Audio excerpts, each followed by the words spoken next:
can see this. But we just a week. They tried to make me look like a jackass. All right, everybody. Welcome to Matt Marks, episode 4. My name is Dogbite Harris. I'm here with my co-host, Mr. Tim Cutter. How you doing, Tim? Not too shabby. How you doing, bud? Oh, not too bad. What's on the agenda? Just start a rundown of the week of festivities, I guess. All right. Nothing too terribly crazy, out of the norm. Other than AEW went back to live TV, and WWE also went back to live TV after. I think I take that back. This is week 3 of them going back to live TV. As you said, I thought they were back last week. Yeah, but... I forgot about that. And that's pretty much the gist of it. Nothing new with releases or any more of that nonsense. I know you and I, shareholders from the WWE, selling off a bunch of their stock. And we were speculating possibly with the intent of buying Vince out, or maybe it's just because they know something that obviously we don't, because they got the inside track. Yeah, and it's not necessarily abnormal for people to sell off a little bit of stock here and there. That's quite a bit. Yeah, it was $36 million that was sold off. Yeah, but when you got millions, I guess, maybe they're buying a house or something too. Yeah, it's very, very true. Which I guess, I don't know, that's a fucking huge house now that I think about it. Because even huge mansions don't usually run too much more than a few million, Yeah, like Kevin Dunn sold off $10 million worth of his shares, which and also him and another person I can't think who it was, both sold off $10 million of their shares. They were the big money guys in that whole thing. Okay, well, and I was also explained to this. Excuse me, I just belched right in everybody's ear. I just did that live feed, so I'm like thirsty as hell. Right.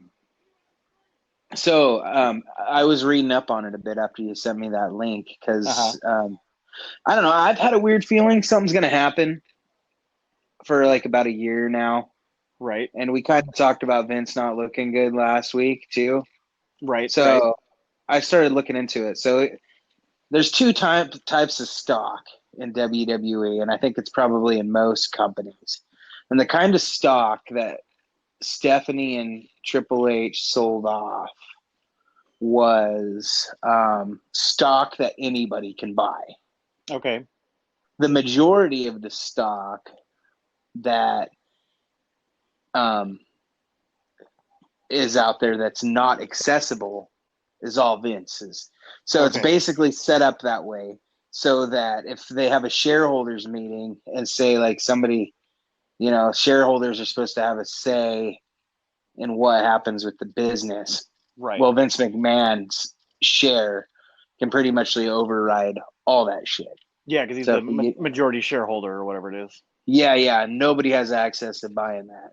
So maybe Triple H sold off some of his regular peon stocks to buy Vinny's stocks, Got it. So there's a lot of options it could be really, and Stephanie sold off some of hers too. So right. Which but a lot of people are fucking selling off. So could mean, you were the one that said it too. There's been talks that I kind of missed that they might be selling out to Fox and they might be selling out to, fuck, Disney was a thing once. Who's the other one they were talking about selling? Well, they mentioned Disney, ESPN, Fox, but it's like ESPN. Disney owns ESPN, so it's basically the same damn company. But then I read something this morning actually that said those rumors are kind of, they're just rumors at that point, and they're not likely to come to fruition, but that could be, somebody working us, just like it's a wrestling business. Everything could be a work. Well, and it could be too. I highly doubt it's ESPN and Disney, because they were trying to work something out, and that went pretty sour pretty quick because the money wasn't there. Disney didn't want to offer the right kind of money to Vince. And I think they wanted them to be even more PG than they are. Right. I can't remember exactly how that worked, but I think that business went pretty sour pretty quick. And that's when I remember what it was. WWE was talking with them with ESPN about airing pay-per-views. Yeah. I remember reading that.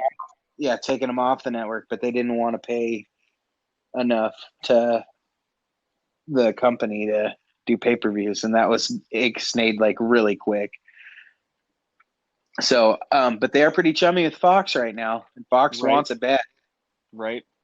So, Fox gave him $1 billion for SmackDown. I mean, what do you think they'd give him for fucking For the whole kit and caboodle, yeah, right? yeah, shit? Probably enough to make Vince McMahon happy and say fuck it. But the only thing I see not happening there is I don't see Vince McMahon giving that up to anybody but Triple H and Stephanie, unless Triple H and Stephanie are like, fuck it, we don't want it.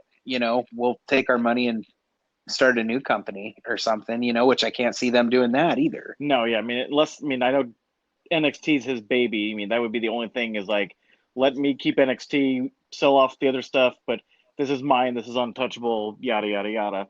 At that point in time, I would probably completely fucking stop watching SmackDown and fucking Raw.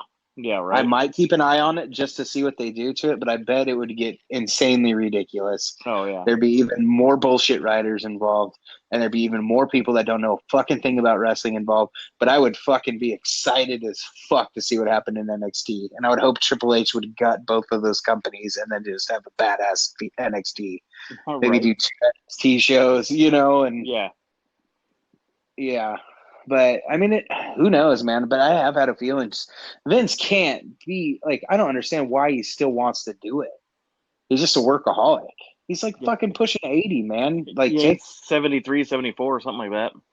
take the last fucking 10, 20 years of your life tops, and Enjoy I it. mean, yeah, enjoy it. Maybe 30, I guess, because he's in pretty good health, but he's also done some stupid shit too. Right. I'm sure he's done a little blow and shit, or fucking steroids, stuff like that. But Oh yeah, I there mean, was, he exercises regularly. But and he's that weird sleep schedule where he sleeps 3 hours a day and eats mhm, a shit ton of red meat. So maybe he doesn't have the most yeah, healthiest diet on the planet. no, I think he does. I think the whole red meat thing, because he eats a lot of chicken too. Right. Eats, he eats pretty well. A lot of vegetables, a lot of stuff like that. I do think he eats a little bit of red meat, but he fucking works it off though. Right. So I mean, it's hard telling. Honestly, I think the stress from lack of rest, which Cornette said he does sleep okay, but on the other hand, Chris Jericho said he hardly sleeps at all. So Yeah. it's like Right. I bet he does both. Really, I bet there are days where he hardly sleeps, and I bet there's days where he sleeps pretty well. I mean, that's pretty average for somebody that runs as hard as he does. I mean, I bet. Well, it's probably a little easier on him now that he's not fucking doing SmackDown and Raw right next to each other, Yeah. Yeah. because I on those days especially the days where you have a pay-per-view, and there's always shit going on the weekends for Right. promo shit, stuff like that. So I mean, I bet like fucking from Friday. Well, I guess I bet still from Friday to Monday he doesn't get shit for sleep. He probably doesn't sleep till like Tuesday morning. Well, Then he who might, knows? Who knows what their actual sleep schedule and stuff like that is currently with things being slowed down because of the pandemic. yeah, that's probably Maybe he is much getting more easier. sleep. Yeah. Yeah, I imagine it's probably much easier Right. for him right now because there's literally probably zero PR, at least as far as personal appearances go. They Right. might be shooting some commercials or something like that, but But anywho, let's roll on. We'll keep an eye on that throughout the week, so and see what happens. I know they sold off some people sold off a bunch of stock a while ago on it. Everybody freaked out too. I think Triple H sold some stock off. So maybe it's just smart. Maybe it's just a smart thing to do to sell it off when it gets a little high sometimes, Yeah. Right. Because I mean, the stock market is a fucking gamble, and if it fucking crashes, you lose that fucking money. Yeah. Right. Right. But now that's sitting in a bank account someplace where it's not being fucking fucked with. So maybe it's just a smart thing to do to kind of pull some stock out every once in a while, and just Emergency fund or whatever. and it's at an all-time high right now, so maybe that's why everybody was like, fuck, maybe it's not going to get any higher than this. Maybe they know something. Maybe they know it's about to drop too Yeah. Right. because of something. Maybe they're pulling it because of the coronavirus. They're for some reason, even through the coronavirus, with all the problems they've had, WWE stock is super high right now, from what I was reading. Yeah, So which is wild. yeah, because Vince McMahon's fucking filed bankruptcy on his other fucking company that he took stock out to buy, Right. and Right. so I don't know why I think it's got to be just a Fox deal that's keeping it afloat. Maybe merch sales. Because and then they took. What'd you say that fucking bath they took on WrestleMania was?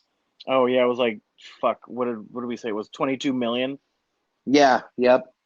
Yeah, Yeah. I somewhere. actually thought you said 32 million, It might have been. but But it was a high flipping number. That's for dang sure.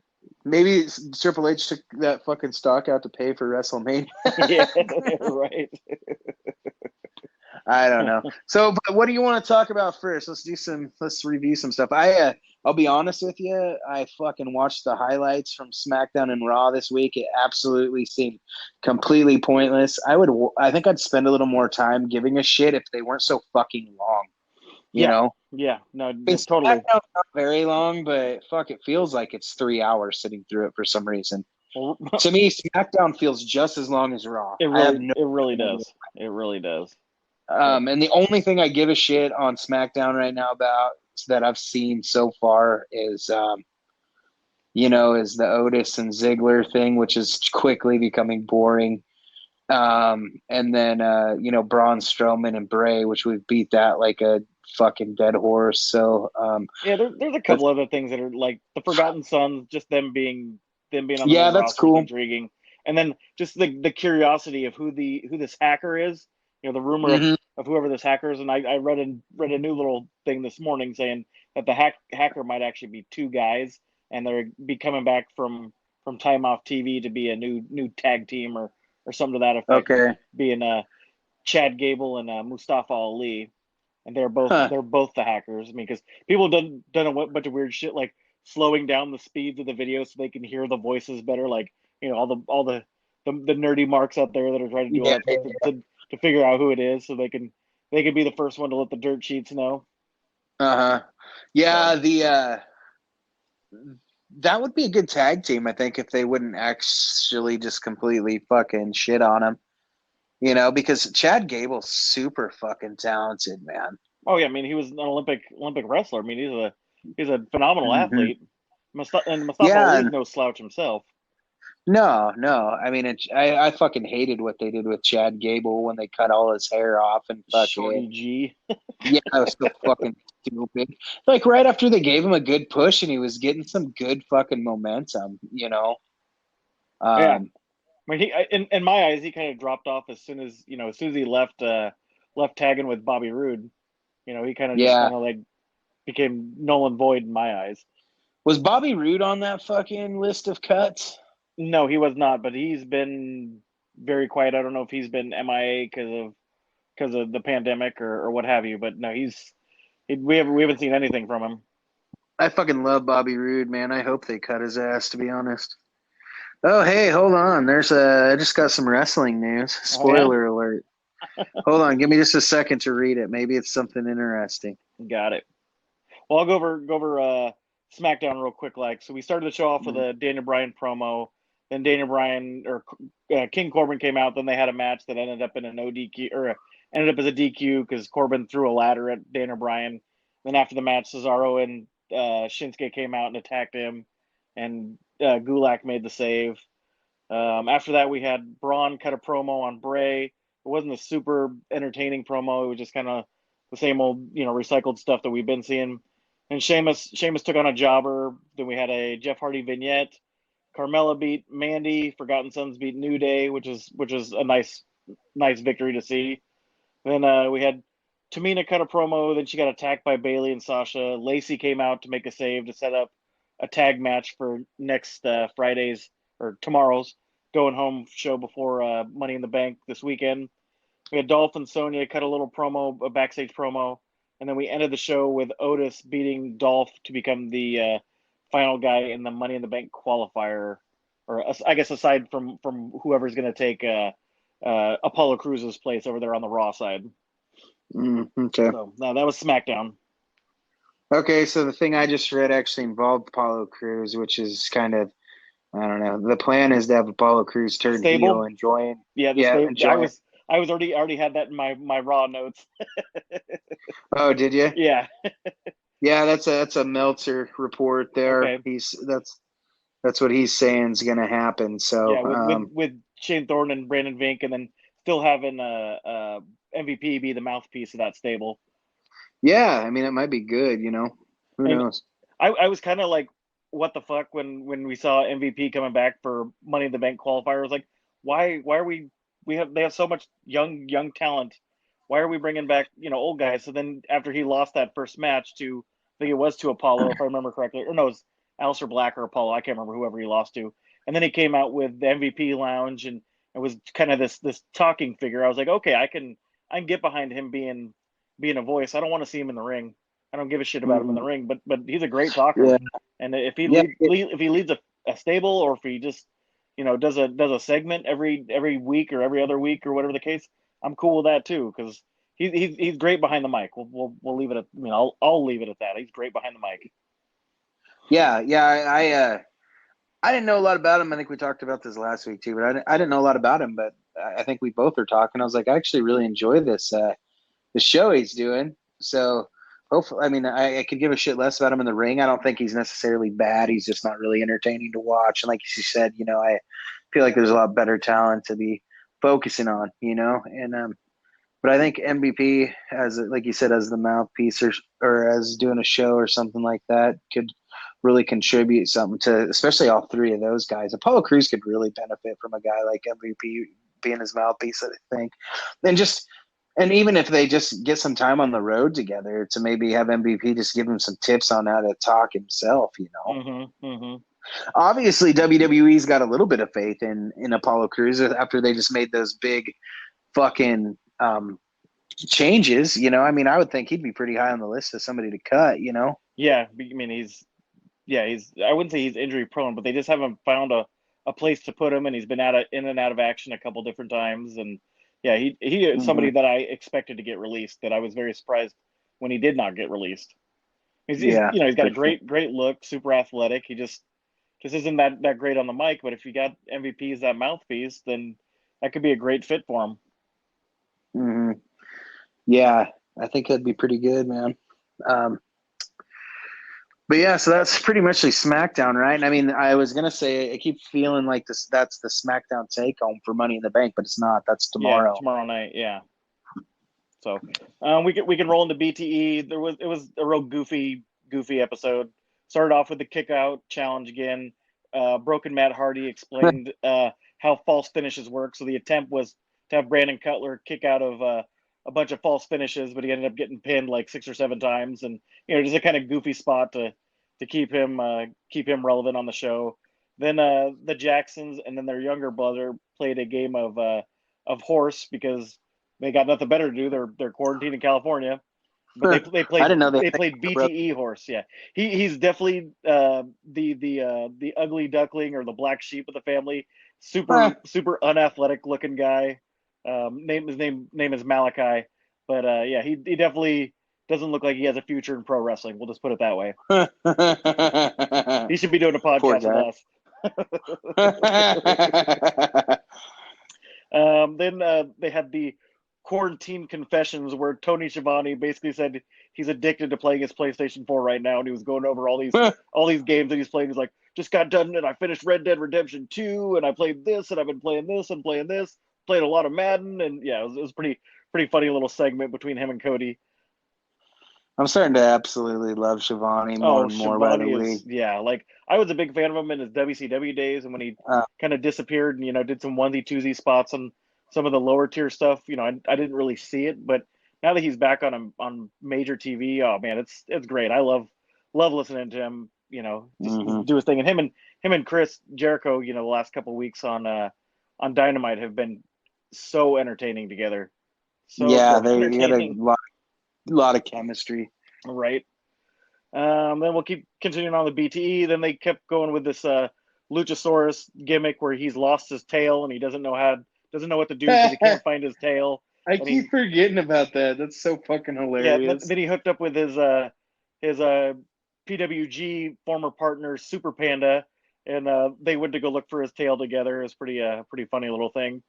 Then we had Private Party talking about this mystery message, mystery dude that keeps popping up that's trying to come after him. I don't really get the gimmick or the segment because I don't know much about Private Party because they're East Coast guys, and before AEW I've only seen like 2 matches of theirs to begin with, so I don't really know if there's any backstory behind this. So I got to do a little bit more research myself. And then we ended BTE with Hangman Page making sourdough bread because again, Oh, Hangman's quarantined in Virginia or wherever he currently is residing, and keeping away because of the pandemic, and he hadn't been on BT for a couple weeks, so he was making yeah, sourdough bread.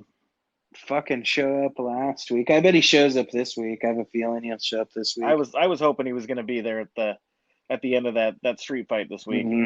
Yeah, we'll save it because we got a lot to talk about on Yeah, that. right. Okay, I'm so sure that's going to be most of our show. I think. right. So we'll get into Raw then. So we start off with the VIP lounge with MVP, like we were talking about, with Shayna, Nia, Asuka talking, and then they announced that Becky Lynch should make her return next Monday to talk to whoever the winner of the Money in the Bank uh, uh, wins that match on this upcoming Sunday. Then we had the last chance gauntlet. We had Bobby Lashley beat Titus. Then we had Bobby Lashley beat Tozawa. Bobby Lashley beat Shelton Benjamin, and then Humberto Carrillo defeated Bobby Lashley via a DQ because he kept pounding on him when the ref told him to stop or something like that. Then Humberto beat Angel Garza. Then Humberto beat Austin Theory from Zelina's, those 2 guys from Zelina's faction or stable. And then Hmm. AJ made his return from the Boneyard, and he beat Humberto to become the replacement for Apollo Crews and be the 6th guy for the Money in the Bank match on Sunday. Yeah, we Babe Ruth that shit last Yeah, week, huh? exactly. I think he's gonna be. I think he's my pick for the winner of the Money in the Bank. Yeah, it's between Um, him and Al. I don't know why I keep wanting Alistair to win it, but I think AJ's going to be the guy to win it. But I'm yeah. Alistair's my long shot. So here's my thought process on it: is I think if they don't give it to AJ, they'll give it to Corbin. Uh-huh. Um, for whatever reason, they are still sucking Baron Corbin's dick, Yeah, and he's just getting more and more in bed with Vince. So, but and I wouldn't mind seeing Aleister Black win it, but I think and also it's not out of the question to see Aleister win it, but I think my thought process on it is like they've the Money in the Bank the last couple of years has been pretty fucking boring. And I'm not so much talking about the match, you hated the Brock Lesnar swerve, and I kind of did too, but I kind of like the fact that it was a swerve, right. and I didn't really see it coming. I was pissed, but at the same time, you're supposed to be pissed off in wrestling sometimes, Yeah, it's yeah, part of the process, So, I did like the fact that I felt a lot about that match that I would have felt about something like that happening when I was like in junior high and early high school days watching it. right. So like I was legitimately mad that they put Brock in there. And then he did the boombox thing was kind of funny, but at the end of the day, he just went and challenged fucking Kofi, I think, wasn't it? Yeah, yeah, yeah, So I mean, they need somebody. The last couple people that have had it have been like Braun was the one before that, wasn't it? yeah. He was on before that. So yeah, they were just like, here's, they're not gonna have Braun be sneaky about it because that's, not his style. He's fucking supposed to be an upfront bruiser. So it's been a while since we've had like a Seth Rollins kind of fucking dude having it. Right. That's Somebody's going to be that's sly and use the Money in the Bank the way it's quote unquote intended to kind of get that heel heat over yeah, and and that's why go after the guy's been beat up and is down. Yeah. that's kind of why I think they'll probably use Corbin. either AJ or Corbin, Right, because they could because both. AJ's gonna be that guy too, and um, I do think they'll give it to AJ. I think they fucking should. Right. Um, and yeah, they'll probably have him fuck with Drew McIntyre. Probably be the guy he fucks with. I think probably keep it away from Bray or Braun or whoever Right. has. Well, I mean, unless they decide to let Braun keep it, then maybe AJ will fuck with Braun and try to go back to SmackDown. He did way better over at SmackDown. Yeah, right. And maybe Fox wants another big time player over there. Mm-hmm. Yeah, So and he was drawn good, right. He was a good drawing champion. He did really good with the belt. So So continuing that's on after that, after the match, AJ cut a promo about how he's back and he's going to win the Money in the Bank, yada yada. Then we cut to Rollins doing a backstage interview with Charlie Caruso, just talking about how he's the Messiah and he's gonna take back over Raw and win the title from McIntyre. Then our next match that came up was the Brendan Vink and Shane Thorne beat the Two Flag Crew of Cedric Alexander and Ricochet. Then the Viking Raiders beat Street Profits in a non-title match. Then we had more Money in the Bank promos. Charlotte had a promo. She was cutting and then got interrupted by Liv Morgan. They had an impromptu match that Charlotte ended up beating Liv. Then our main event for the night was Drew McIntyre beating Buddy Murphy, and then the rumor I was going to talk about was the Apollo Crews thing, which we already covered, and that was Raw. okay. Cool. All right, so hey, I'm gonna hang up and call you back. I'm Yeah, having some issues, so it's probably been long enough, and then we'll come back in. What's after when we come back? AEW Dark. Okay, I'll give you another link. Okay. All right, man. Let's roll into AEW Dark. I know you wanted me to watch this one, but I didn't get a chance to be honest. So you have to tell me what the thing about Brody Lee was that Yeah. you liked so much. I thought it was pretty entertaining. So the AEW Dark started off with their newest signing of 10, who is those of us that do a little bit of research, we know it's a independent wrestler by the name of Preston Vance. Wrestled some jobber that basically every single time the 10 would get offense in, he would look at Mr. Brody, who was standing outside the ring, and look for his approval, and then he'd get like 6, 7, 8 good moves in, and the jobber would get one move in, and Brody would be losing his shit, and he was swinging a chair off the ring post, and the jobber only got 2 moves in, so he only got pissed at 10 a couple different times. But oh man, the spine buster, which is what 10 is using as his finish, is very Arn-esque. Like it's a nasty looking spine buster. Like I know that's not a nobody's finish nowadays in 2020, but there's some power behind this kid. 6'3", 245 pounder. Oh wow! Yeah, he's a big and he's So cut kind of too. built He's like Arn too. kind of what now? Built like Arn is too. Yeah, right? very very much built like Arn. Yeah, so that was that was fairly entertaining, just interaction between 10 and Mr. Brody Lee. Then after that we had Sammy took on a jobber. That was pretty much a squash that Sammy did his thing fairly quickly, and that was that. And then we ended Dark with Kip Sabian beating Colt Cabana via a low blow schoolboy with Penelope Ford distracting the referee and getting the W. Okay. So, like I said, it was a pretty decent back and forth match. Colt Cabana is such a showman that just any of his matches he's in, yeah, there's a lot of goofy shit that goes on, but when you see him wrestle, you know he's having fun, and that's why I enjoy watching Colt Cabana so much, because yeah, he's not going to pull off the most sexiest moves on the planet, but you're going to see a dude that looks like he's enjoying being out there for his 5 to 12 minutes or whatever that he match time that they give him. It's really good on commentary too. Oh yeah, so when he was running commentary with Ring of Honor there for a good 18 months or so. Yeah, he's very good there. Yeah, I think he's got a future in that when it's done too. Because he's kind of past his prime though. You can tell he's feeling it. Yeah, I want to say he's in his late 30s, getting closer to 40, and he doesn't have the greatest build on the planet, doesn't have the sexiest move set on the planet, but he's just a very entertaining dude to see in the ring. Yeah, he's good. All right. So moving on, we had Impact, our post Rebellion Impact.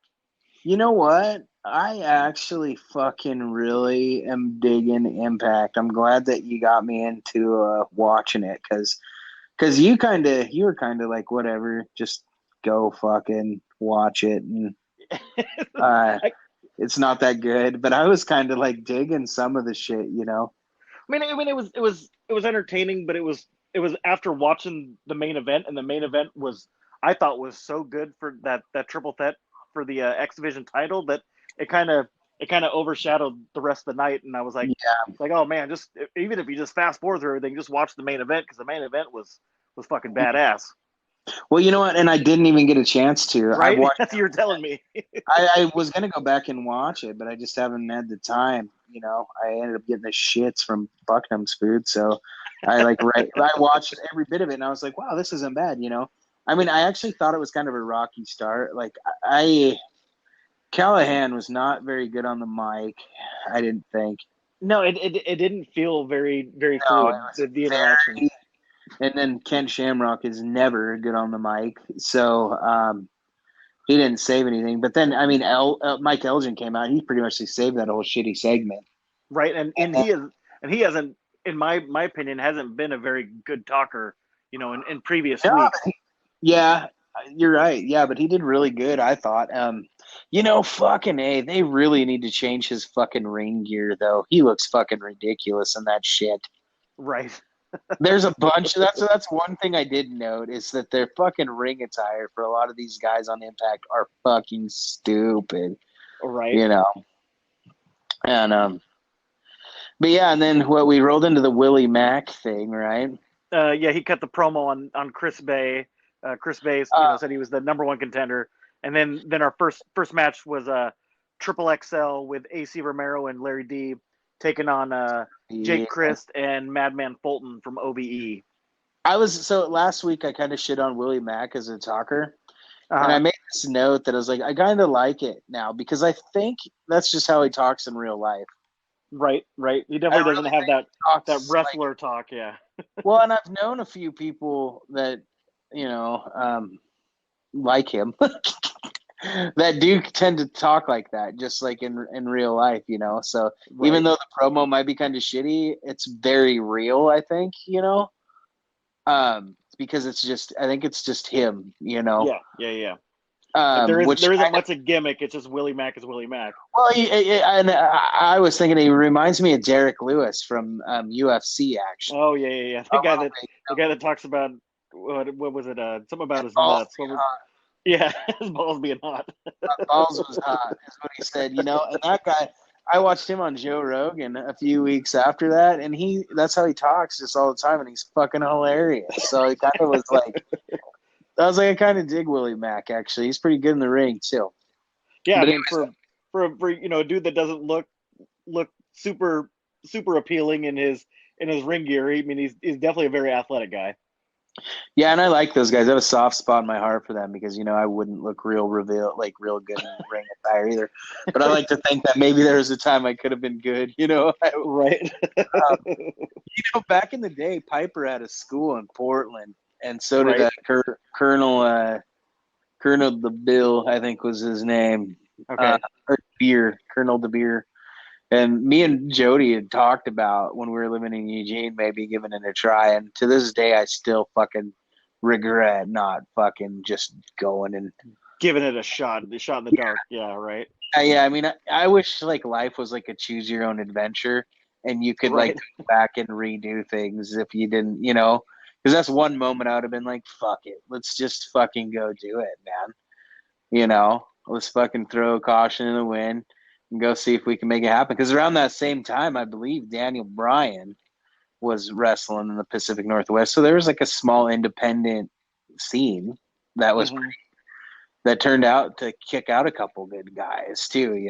So, but anyways, that's kind of a side story. Anyways, yeah, OVE versus Triple XL. Yeah, Triple XL got the victory over OVE. Yeah, they're Then doing the whole go ahead. they're doing the whole who's going to be the leader shtick right now. They need leadership in OVE, and that's why they're going to lose for a minute. But somebody's got to take the reins. So either somebody will come in. Maybe, I mean, there's a lot of opportunity. Fuck, maybe Rowan comes in, or maybe there's a lot of guys out right now that could possibly come in and join them, or they could hand the reins over. I'm really impressed with the big guy in that group, the tall, fucking big dude. That guy's got star Madman power. Fulton, which he was with NXT he was part of a Sanity, like the very first incarnation of Sanity. Oh, but then I he knew ended up getting hurt, and that's when they brought in Killian Dane to be that big bruiser. Yeah, that guy was fucking awesome in Sanity. Now that you say that. Yeah. But I mean, with them being Ohio versus everything, what it stands for, means I didn't realize, like, I was watching this week, there are so many dudes out of the state of Ohio that are in pro wrestling, at least within these major companies, that are just like, there's holy a lot. shit. Like Gargano's from there, freaking Mox is from Ambrose. there. Yeah, exactly. Obviously all the guys from OVE's from there. Rich Swan's from there, and there's a bunch of other different people.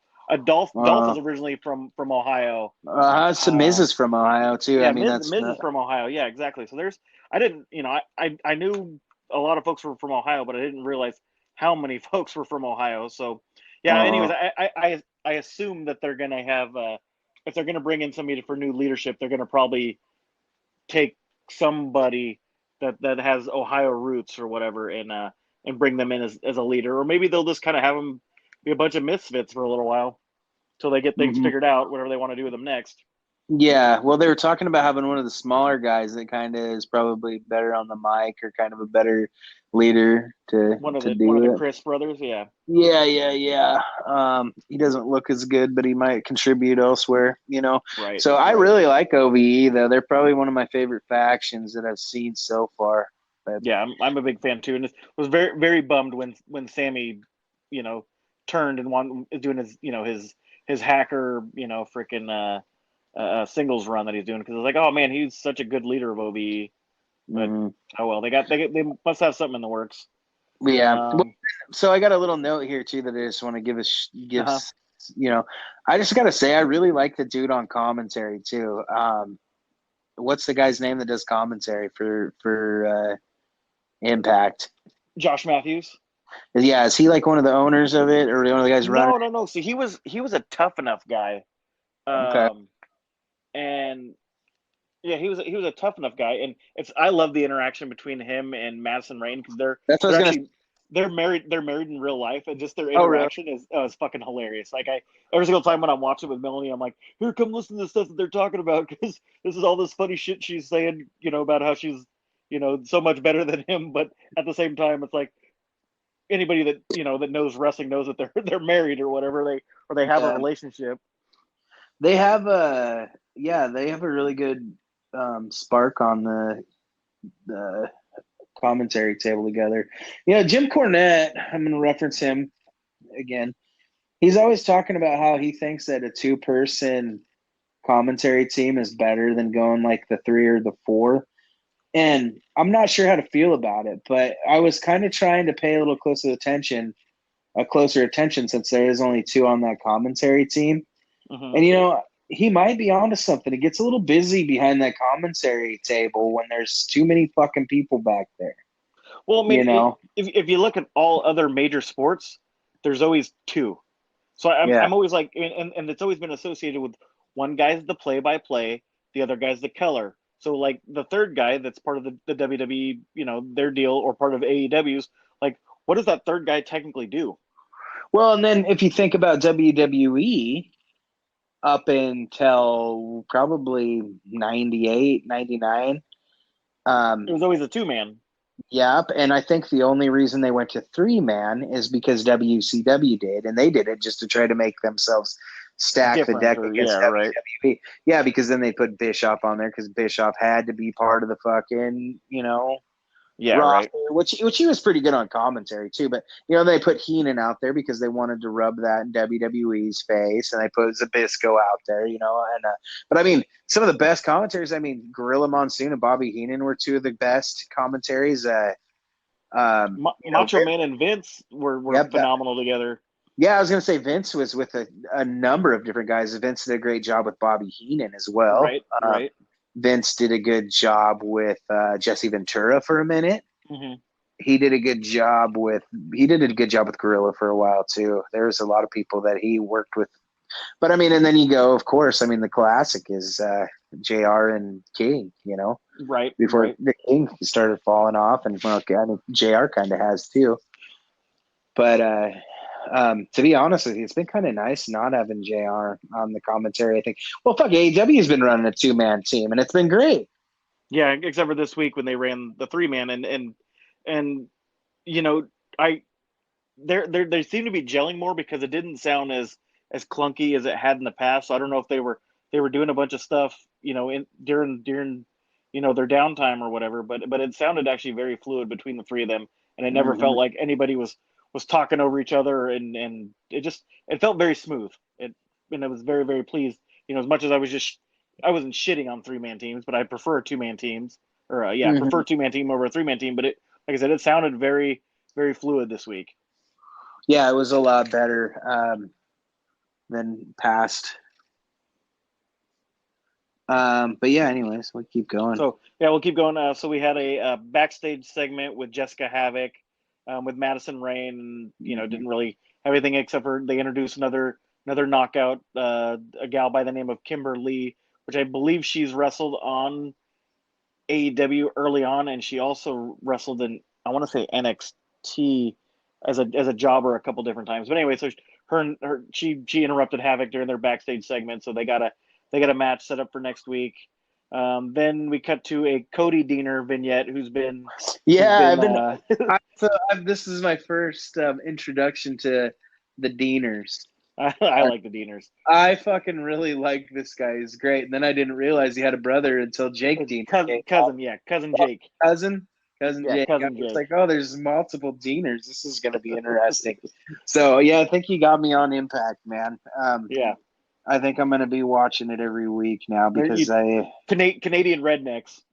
Yeah, that was fucking a hilarious little with his trailer. Yeah, he had me hooked, line and sinker. I'd have pulled off the side of the road and bought some shit from him. Get off my property. Yeah, that guy was so funny. We got a nice deal worked out. Hey, how are you? Yeah, that was God, I fucking loved it. It was great. So yeah, I'm a Deaner guy now. I'm a big fan of the Deaners too. So yeah, so after the Cody Deaner vignette, we went back to the ring and we had Suicide take on Johnny Swinger. Nothing super sexy about that. Only thing, I was sitting there is I always like to try and figure out who Suicide is, because he's been like nine different wrestlers have played him, over the years. And, it was like, oh, I think it's Caleb Conley, because he was the most recent person who was portraying him. But then I started to think that there's some issues between Impact management and the NWA management, because Caleb Conley is under contract with NWA, that they wouldn't let him come over, because at one point in time when Billy Corgan was going to buy Impact, they pulled that out from under him. Corgan. So hold on, they fucked Billy Corgan hard on that. Fucking Dixie fucking Carter, that fucking snake in the grass. Now, did that happen before she left or as she was leaving? As she was leaving. So okay, I couldn't remember when it was. She took a shit ton of money from Billy Corgan, made him these promises. I mean, it's partly Billy Corgan's fault for not getting shit on paper. Right. But she took a shit ton of money from Billy Corgan to help fucking pay the wrestlers she wasn't paying, and to help put some money into the goddamn brand. And then she fucking promised Billy Corgan that he would get a piece of the stock, so he was like a partial owner of it. So since he was a partial owner, he sank some of his own money in it to try to keep it going. And then she turned around and sold the fucking company behind his back. So I think Billy Corgan was trying to fucking sue Dixie Carter for a minute. Okay. Like legit real life bullshit. And the one thing I know, I'm going to reference him again, but fuck, dude, if you want to hear Cornette go off on a fucking rant that's better I mean, you want to see him get more pissed than he even gets when he talks about Omega or fucking Young Bucks killing the business and shit like that. You get him on a fucking Dixie Carter rant. Like, borderline pretty damn close to hatred like Vince Russo. Because, I mean, the shit that he talks about on his podcast, the stupid business decisions that she's made, and the fucking kind of fucking shit she's done to the wrestlers and stuff like that is fucking stupid, man. She's fucked so many people over. But anyway, sorry to try to bulldoze you there. Yeah. So anyway, like I said, my thought was it's Caleb Conley, and because it's the old Impact management that is involved or not involved. It's a newer Impact management that maybe them and Billy Corgan worked out something to let Caleb wrestle as Suicide while the NWA is MIA because of the pandemic.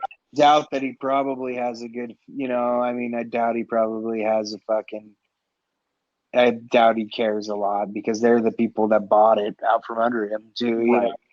Right. I mean, he probably understands it's just business, but I doubt he's in a hurry to fucking do him any favors or work with them, Oh, it could be also he's looking out for Caleb, and Caleb's trying to make a buck too. So Caleb can wrestle under the mask, and he's getting. Well, as I say, it's a different gimmick, really. So I mean, he's not wrestling under. I mean, the paycheck's probably in his real name, but at the same time, it's not the same character. As long as it's not schedule. It's just Suicide, who's created from that character was originally created from the TNA video game. Oh, really? And then it got that character was like so over with with the folks that created the game and this and that. They were like, "Fuck, we should take this character and make him a real life wrestler," and that's how he originally became. Wasn't it Jeff Hardy the first Suicide? No, it was Frankie Kazarian, and then it was Christopher Daniels, and then Jonathan Gresham from Ring of Honor had been him. TJP had been him for a little while, and then a couple lesser known guys had been him a couple different times as well.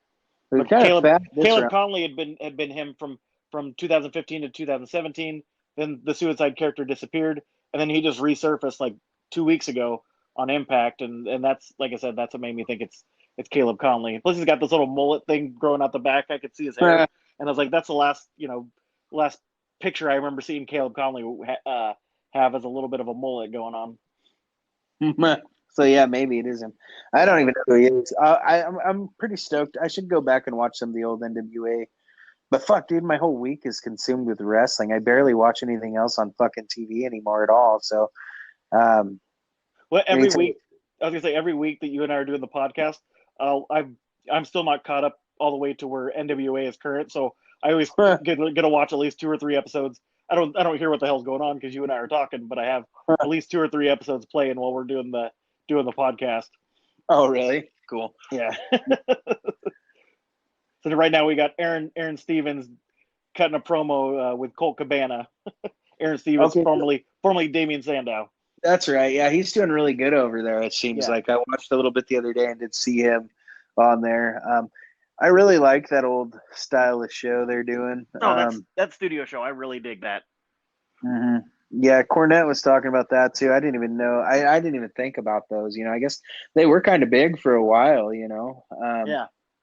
So it's kind of cool to see him bring it back, and I think it's a really good way for them to bring it back since they don't have a TV deal, Yeah, right. Just being a studio in Georgia and them doing it on YouTube. Pretty smart.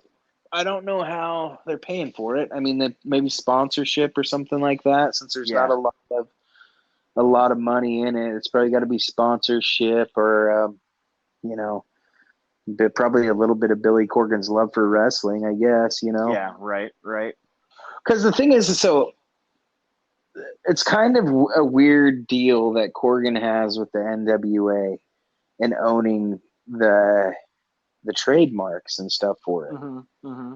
Because he got a lot of the old stuff for it, but I'm pretty sure he didn't get a lot of the video stuff. Yeah, because I think WWE owns all that old video library. Yeah, he's got the belt and he's got the name and he's got like certain pieces of it, but it pretty much was handed to him just completely gutted, So, right. And a lot of people were wondering if he could even do anything with it at all, except really just own the name. So he's done a lot with it for what he had, had to work with. So I've always had a lot of faith in Billy Corgan.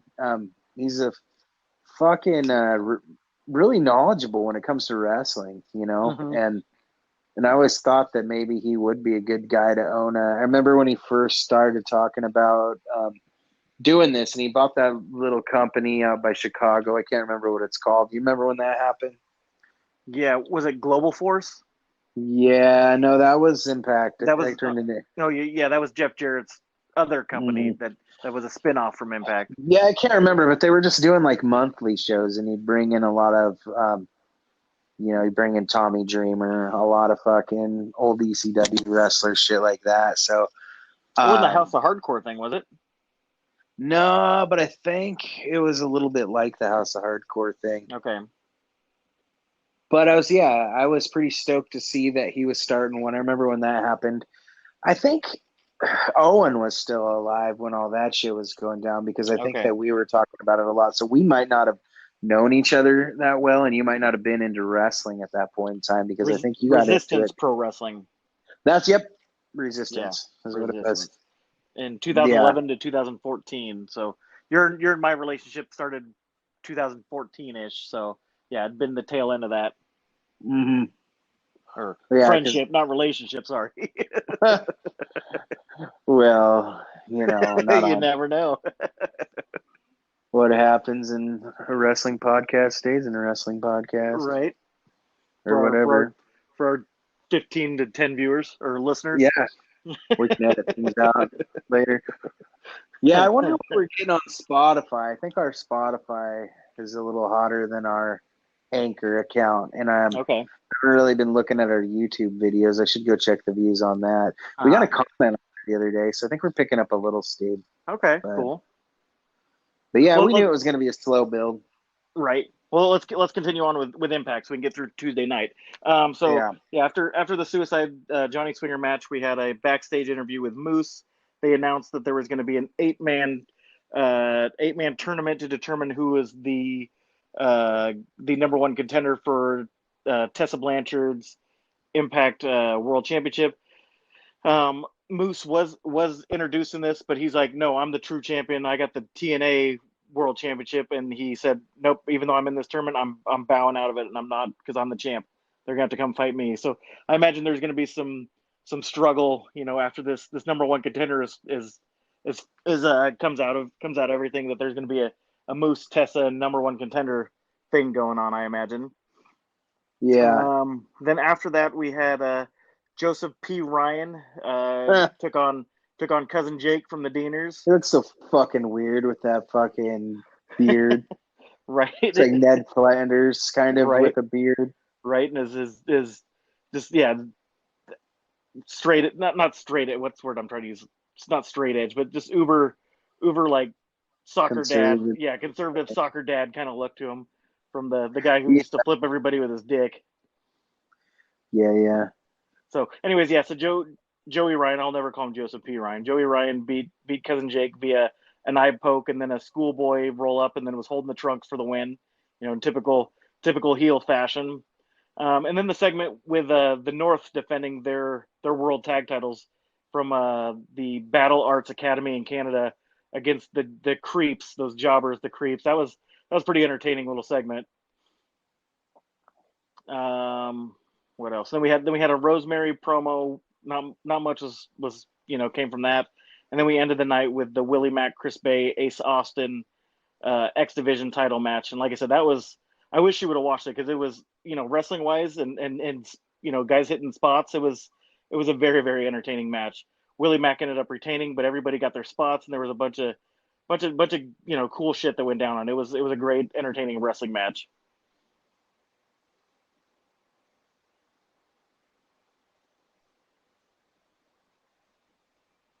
All right. Okay. I wasn't sure if I lost you. Yeah, sorry. I got a Facebook message and it won't let me talk, and then for some reason I can't hit up the shit back quick enough to respond sometimes. Gotcha. Sorry. Gotcha.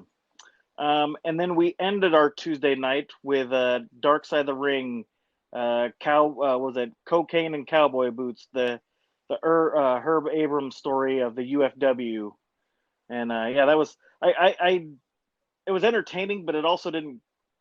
I was playing on my phone during half the show, so I didn't catch everything other than this dude had daddy's money or had money from somewhere that nobody could really figure out where he had money from, and pissed it all away with cocaine and hookers, and yeah, it was a pretty wild little story from majority of it I paid attention to, but I'm not gonna lie if I didn't say I wasn't fucking around on my phone, for chunks of it.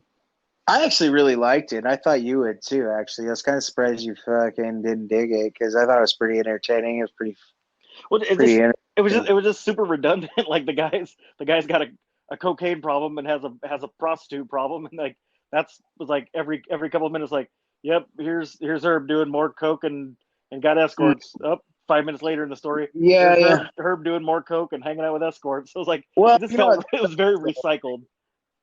Yeah, I don't know. I think the parts that I like too is just how many fucking people he had on board with him, and he still couldn't fucking pull it off. Yeah, because He had great he enjoyed blow just a young, little too much. Yeah. great young talent. He had great, old talent. He fucking had he had all the fucking tools to make a good fucking wrestling promotion. And dude, that's just insane. It's like Studio 54 shit. Right. And then the entertaining one thing I thought was very entertaining is the way he had Andre show up to that one show, and then once Vince caught wind of it, he had Andre back, back doing his thing with WWF at the time, like the next flipping day, and Andre was nowhere to be found on the UWF front. Yeah, Like, that yeah, was this was kind of, wild. yeah. Brought him out fucking one time, and then Vince called him back. Typical Vince McMahon shit. Right, right.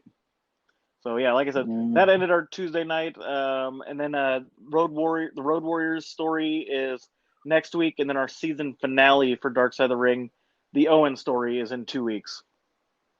Okay. Road Warrior should be pretty good too. I wonder where they're gonna go with that though. I mean, just the dark side of Hawk, or Yeah, is right. Animal still alive? I mean, I'd imagine that Animal's probably on it, you Yeah, know. I would think so. And I mean, they're and one they of the greatest tag teams of all time. and So, I don't know if they'll touch base on their early days. They came out of Minnesota, where there were just tons and tons of guys that came out of that Gold's Gym or whatever in Minnesota that were all lifting there and all ended up having great wrestling careers. Like I can't remember what if it was a podcast I was listening to or if it was a documentary that I was watching, but it was just the amount of dudes that came out of this gym that all knew each other that ended up having phenomenal wrestling careers is kind of one of those holy shit, a lot of guys are all from the same area. yeah, I wish I could name a few off the top of my head, but I'm totally drawing a blank. But there are yeah, a I lot of can't big remember. names that came There was out. a lot that rolled around the same time. Um, the fucking they were a good tag team, man. Their NWA shit was almost better than their WWE or WCW shit, you know?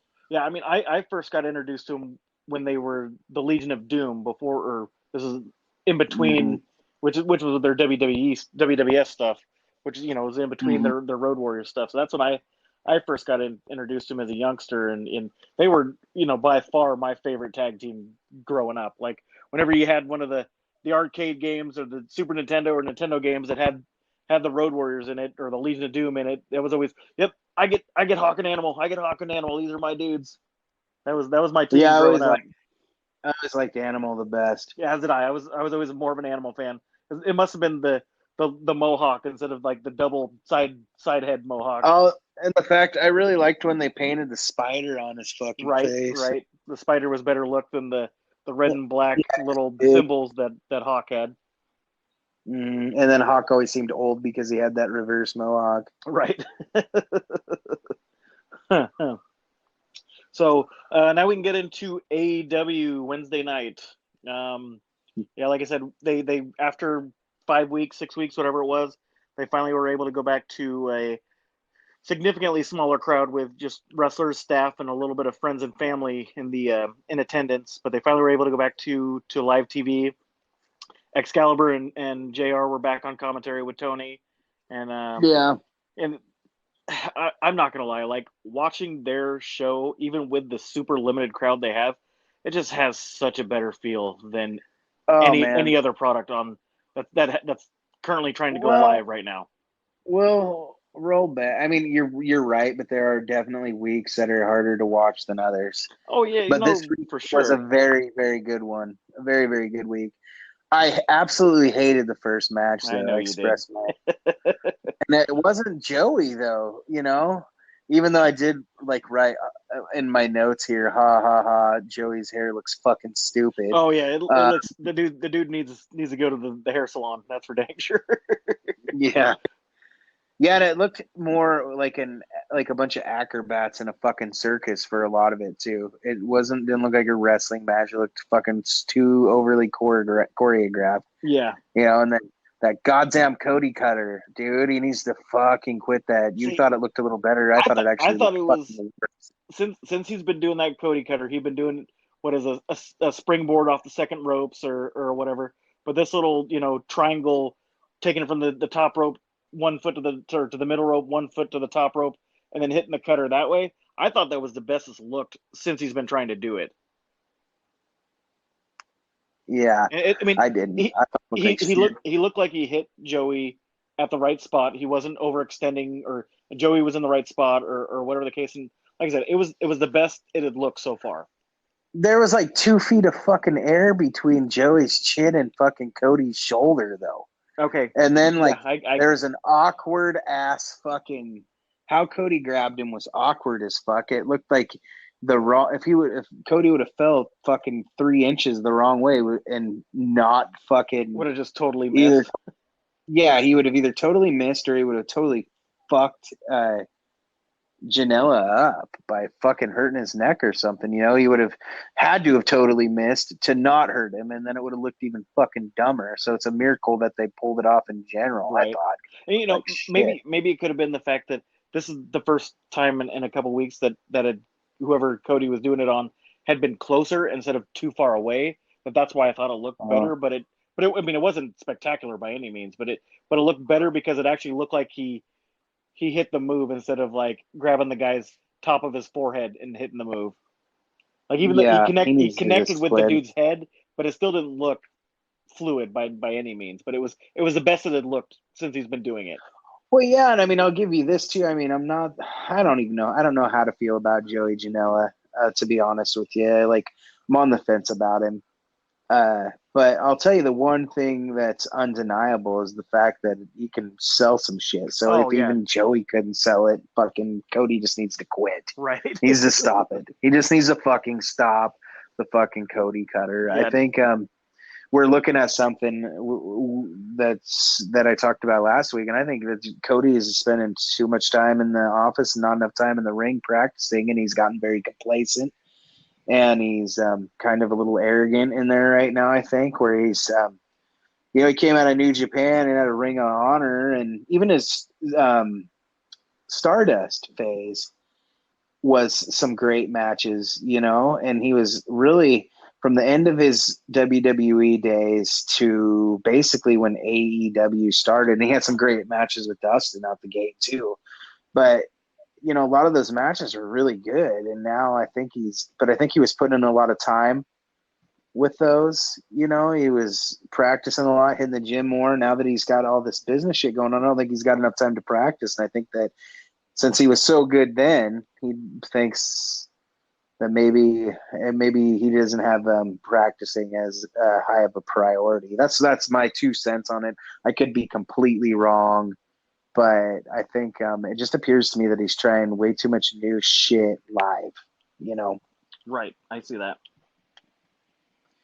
But yeah, I mean, still one of the best mouthpieces in the company, but I'm just like every week it seems like I'm like, what the fuck are you doing, dude? Like, this isn't Cody Rhodes, not the one that I fucking admire as far as wrestling goes. Yeah, the guy that you thought was going to be, one of the focal points of this company. Mm-hmm. Yeah, I mean, how many times did I bitch about that fucking dude from Dark Order fake hitting Dustin and right in front of the camera, Right. The whole internet flipped that off. But I mean, Cody Rhodes has done the same shitty move in the last 5 matches. Well, he didn't do it last week. I praised him for not doing it. Right. And then he turns around and does it, in my opinion, even worse this week. I'm like, dude, I'm not, I've mentioned this a bunch. Like, I'm a Cornette guy, but I'm not like the same. I don't view wrestling in the same way he does. Right. Not exactly. I appreciate a lot of the things that he did and a lot of the things that, like, how he thinks about the business. I feel that way in some ways too. But at the same time, like, I'm not like stuck in wanting to watch old NWA shows now. A lot of that shit was boring to me. But at the same time, I kind of want it to look real, and I feel like if you're doing a shitty move over and over again on live TV, you should probably fucking stop. Yeah, you should rework your moveset. That's for dang sure. Especially when you're running the company and you're supposed to be one of the biggest wrestlers on the fucking planet right now. Right. You're important. Like, you want your product to look good, and you want you to look good, most importantly, too. Like, well, if you don't look good, your product's not looking as good. So if you're watching this shit, you can see yourself not fucking doing this move right. Just cut it from your fucking repertoire until you can fucking practice it some. Like, I'm sure Cody could pull the fucking move off. I just don't think he has the time to practice it properly. Yeah, I mean, always, I'll run 1 or 2 run throughs before the event that night is probably not enough.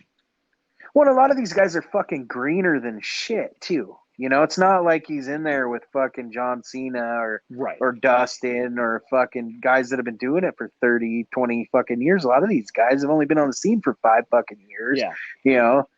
So they're not gonna sell it as good, and they're not gonna be where they're supposed to be exactly. They're not gonna know how to fall into the moves as well. Because they're not as professional yet. They're not as experienced. They're a lot of the outlaw guys mud show guys. Yeah, well, it's not quite. Some of them are. Fucking A. Those fucking half that Dark Order is. But anyways, So moving on from the opening match, then we had a Nyla Rose making her return to from the pandemic. So they had a little vignette with Nyla about how she's never going to lose a title, sort of thing. And they had her take on a jobber that she squashed the whole match. Had her was very, very pleasantly not surprised, but pleased with the swanton she hit on the gal, and then pulled her head up. That was actually a very, because Nyla's not a very, very petite woman by any means. She's a fairly sturdy gal, and to see her hit a swanton like that, and it looked very, very nice. It's like, oh, okay, there's some athleticism in there. And then she finished off with a big ass beast bomb. So that was the way I envisioned the match was going to go. And then probably went a little longer than it should have. I think. What's that? The match. I think. The match maybe went a little long. Okay, I got you. Yeah. How long was it? Now that I think about it, because I remember it not being really. I didn't actually look at the numbers of how long the match was, but I mean all I put down for notes was meh. Yeah. Like it so much have been. I mean, it was purely just to show her dominance and how she controls the women's division, because she can whoop your ass, pick you up, and whoop your ass some more, kind of thing. So I think they're just trying to get her over as being another dominant force or whatever. So So anyway, so after that, then we had our MJF promo about how he's gonna be the new king of AEW. It was obviously recorded in Diamond Dallas Page's yoga studio too. Yeah. and he'll come back to action next week, so that'll be entertaining, because I mean, even if MJF couldn't wrestle, which he is a phenomenal wrestler, that dude is easily the best, one of the, if not the best heel in all of pro wrestling right now. MJF has a very old school style too. I mean, he would have been a good NWA guy, because totally in got those days, yeah. With the revival coming back around, they'd be good guys. Yeah, Wardlow, MJF, and the revival as a four-man stable. That'd be a pretty entertaining group. Mm-hmm. And they would play that I think they could play the Revival. I think could play that dressing nice, kind of do what they did with the Dynasty in Right. MLW. Right. The only Mhm. shitty part about having another heel stable is that's all AEW has. I mean, they got the Elite, and that's the only face. Well, I guess you can maybe consider the Best Friends a face stable, but it's only in my eyes, I always consider a stable a 4-man team. But Yeah, it feels a little better with 4-man. I mean, you got or not Lucha, but the Jurassic Express too. yeah, and then, you do have the Lucha Bros because they're Death Triangle with Pac. Is a Oh, three man team, but which I guess that can be considered a stable. But in my head, personally, I always consider a 4-man team a legit stable. yeah, there's a lot of 3-man teams and shit. So yeah. So anyway, so then Sean, we had another person going after Cody. So we had Sean Spears cut a promo on Cody about how, Cody wasn't there to throw in the towel or save Dustin soon enough when he was getting his ass whooped by Lance last week. Yeah, This and that. that's something. That's something I don't like about AEW. They got like 8 different storylines With the going with same 8 different, fucking guy, yeah. or yeah, same people. It's like, calm down. Like, there's a million things Spears could be doing right now. You don't need to have him picking on Cody. You got a great storyline with Cody going on right now. They got even greater this week. Right. Yeah, and then before the pandemic happened, we had everything with Kenny. He had what? He had Pac. He had Jericho. He had there's one other person I can't think of, but yeah, he had like 4 storylines going himself. Hey, is that cage match going to happen at Double or Nothing with the Elite? Blood and Guts? No, I don't think so yet. Okay, I was going to say, because that would be interesting, because Cody's got that match with Lance that night.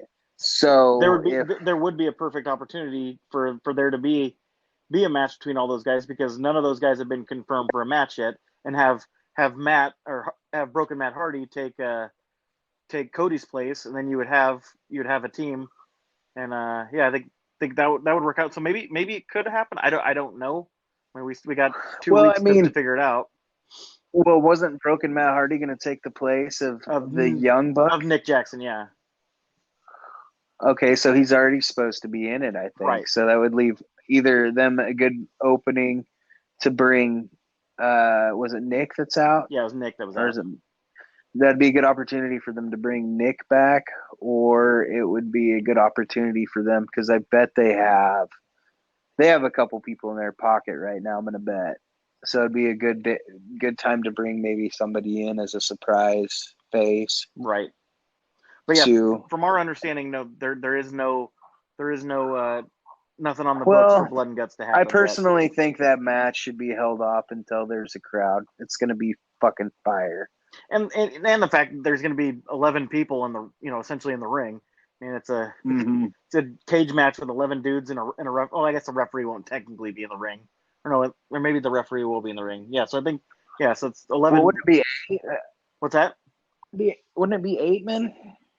Well, no, because it'd be all the inner circle. So Ortiz, Santana, Jericho, Sammy, and Hager versus what the original thing was going to be was before Nick got hurt. It was going to be Cody, yeah. Hangman, Kenny, and the Bucks. That was going to be the five that were in it. But then when Nick got hurt, that's where Broken Matt Hardy was going to take Nick's place. Okay. So anyway, so who knows what's going to happen. So anyway, so we had Sean Spears cut his promo on Cody. Then after that, they went to commercial, came back, and there was some interview with Dasha Gonzalez with MJF and Sean Spears, where they were drinking their wine and their whatever else. That was pretty entertaining banter back and forth between those guys. And then it was announced that MJF was going to have a match against Jungle Boy at Double or Nothing. Mm-hmm. So I think that should be a fairly entertaining match between two youngsters that are that were on their way up and coming before the pandemic hit. But yeah, I hope they do a good build for it and allow them to have a good amount of TV time. They got 2 weeks to get at least two weeks of TV time to get it built up. Double or Yeah, nothing is that kind of in two Saturdays from now. that kind of sucks about all this, though, is they aren't gonna have a lot of good time to build shit up. I mean, all right, but yeah, we'll keep rolling along because there's a lot of opinions I've got that I'm trying not to keep you here for too long or make this show for too long either, Right. So So after the MJF Sean Spears stuff, we had Mox and Frankie Kazarian in a non-title mhm. match, which is it was an okay hard hitting back and forth match with Mox picking up the victory, and then at the end we had the Dark Order showed up and beat up everybody in the ring, and All right, Mr. Brody came out and challenged Mox for the all right, all world right. title for Double or Nothing. This is one of those things, and it's like one of those things with Braun and fucking Bray. It's too rushed, Too early, yeah. too fucking early for this shit. It's not going to do either one of them any good to do this right now. I mean, what are they going to take the belt off Mox and give it to Brody? Or are they going to completely fucking ruin Mox's steam?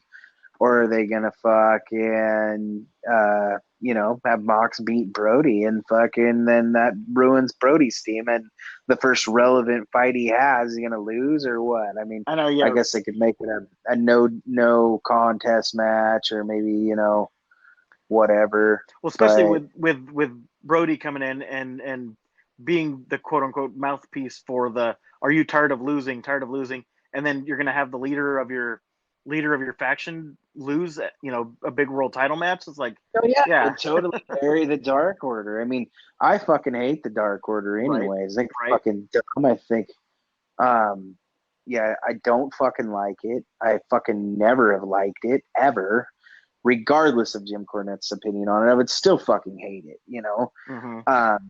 I do not like the fucking Dark Order. I think it's fucking dumb. I thought it was dumb since they fucking appeared.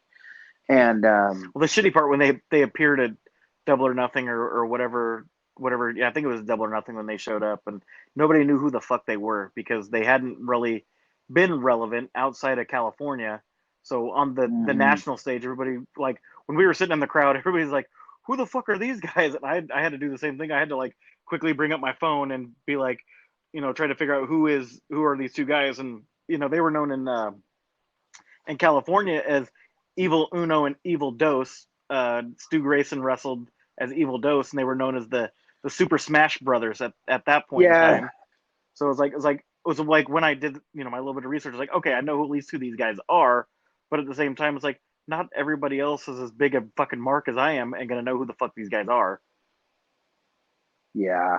Um, yeah, it's just I don't like it, Yeah. and I don't like that. I really don't like what they're doing with Brody Lee. I think they could have done better with it, and I'm really not into them fucking pushing this shit so hard because, I mean, I think on my picks in the group, I'll pick Brody Lee. I think it's the most logical booking for it that I can see. Brody Lee takes the belt, and then him and Mox feud back and forth for a while until Mox can get it back. Okay, and they have a little back and forth thing that lasts Yeah, more and than just one event. maybe Mox keeps getting they fuck Mox over. Right, Mox right, doesn't get a fair match, and they cheat to win, and then Mox takes a couple, maybe 2 pay-per-views or so for Mox to get the belt back. And right. so then kind of, Brody gets his steam, has the belt right away, kind of fucking. And I think, honestly, the only reason they're rushing it is to fucking. I feel like the only reason they're rushing it is to just flip Vince McMahon off and be like, look, this guy can work. He's a star. All You these guys guys are fucked up. stars. Yeah. Yeah, and we're gonna put a fucking goddamn belt on him right away just to fucking shove it up your ass. Right, right. But you know, So, but it is kind of good that they didn't put him in like the TV title match or something. mhm. Where like that's like not. I mean, he is a better piece to that puzzle Yeah, than. he needs to be a world title guy. He I just wish they would have waited a little bit, like gave that burn up until gave it a slow burn up until around Christmas. Had him destroy a few people first. I really feel like they should have just. There's a list of people they could have put him with that he could have beat Dustin or fucking. I think a lot of You this know, is scrambling because of the pandemic too. It's just like they're like, fuck, we need to get something going because we only got 2 weeks till our pay-per-view. Yeah, I mean, why not Kenny or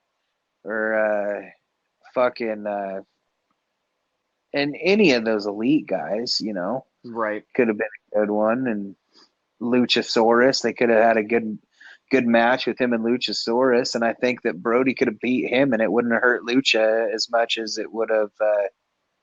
Which is where I thought they were. Go ahead. Where I thought they were going to go for a minute. Uh-huh. You know, I thought they were going to have Brody pick on Marco Stunt for a while, then maybe pull into Jungle Boy, and then Luchasaurus would come out and be like, "Hey, look, I'm big too, motherfucker." Right. You know, Right. you want to fucking pay. And I thought Luchasaurus would be the first guy to give Brody a run for his money. And that's the booking I would have gone with too. Yeah, they build it and Brody beats him. Probably in a fairly decent match. It wouldn't be. I wouldn't allow Luchasaurus to like have too good of a match where there's a bunch of false finishes or anything. Mm-hmm. You know, I would fucking let him have a pretty decent match, 20 fucking minutes maybe. You know, and no bullshit false finishes. Fucking Brody comes out pretty clean, but Lucha gives a good fucking fight, and maybe later on down the line they can have a fight again, and Lucha goes over after Brody keeps his steam up, you know. Right.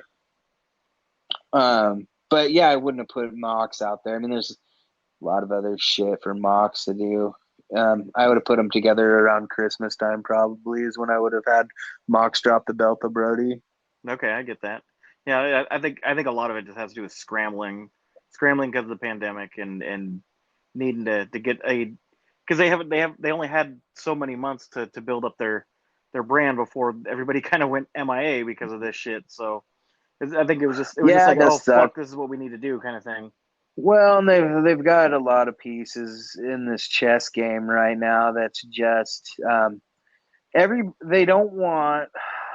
You know, AEW's big thing is like, hey, we want to be a place for people that didn't get a fair shake in other organizations, mainly WWE. All this great talent that WWE had that they weren't using and shitting on, and they wanted to make an organization for these guys to come in and do something good with. But you know, they're just trying to make too many world champions right away. I feel like, you know. Yeah, no, I hear you. I feel like just focus on good stories, man, you know? And they have been lately. Don't get me wrong. Like, I'm way happier with AEW than I was a few months ago. Like, this week's episode was great, mm-hmm. You know? And I'm looking forward to the feud between Brody and Mox, too. I mean, it's not that I'm not looking forward to this feud. It's just like, it doesn't feel good right now. Yeah, too soon, yeah. I mean, Mox had that great ending there that was fucking amazing, and Brody cut a good promo, and you know, it was all right for what it was, but I just felt like it should have been different timing. Yeah, no, I totally get that. So, anyway, so after the commercial break, then we went to Lance Archer taking on QT Marshall. QT trying to stick up for his friend and tag partner Dustin Rhodes, and you know, just like we thought, it was going to be basically a squash match. You know, QT got a little bit of offense in, and honestly, Jake, that match Jake came to the ring too, in his COVID mask or pandemic mask, whatever the hell social distancing mask. Yeah, that he wore when he walked out, and then he didn't wear it the rest of the damn time. Well, Claire was like, he's not wearing it right. I'm like, the motherfucker's been a smoker since fucking 1942. Like, yeah, right. Can't breathe. Like, it's like he's probably breathing his own breath through that mask is probably more toxic than getting the fucking coronavirus for it. Yeah, and they weren't social distancing, and right. It's so hard. It's so hard in that sport. Let's go back though, because Brandy cut a good little promo right. Oh before that. Beforehand, I did forget to mention Brandy's and I just wanted to say. I wanted to make sure to point that out because I've been kind of shitting on Brandy the last couple weeks and saying shit like, oh, you know, I feel like that it's too forced for her to be out there and all this shit. And then this week she came out and I was like, I think that was the best thing she's done in a long time. That little promo was a great way for her to get involved in this fucking match, right. In this feud. and we knew what was going to happen afterwards, but it should happen. You know, they're heels, and it's dirty. I would have probably allowed them to probably do something a little more humiliating to her, something to piss Cody off a little more than just put the fucking stupid snake on her and fucking have Britt Baker. I mean, I think Lance should have done the deed. Lance should have clotheslined her or some shit. I think Lance should have given her the bump. But just seeing Damien Even though Damien come out I thought that was fucking cool. That's what I texted you, and I was like, oh man, really cool throwback moment. And it was just cool to see the snake out there. Yeah. The only thing is, though, is a funny story about that. I'll try to make it quick. Is the original Damien is dead, and Oh Jake yeah, no, this is probably like third or fourth snake or whatever over those years.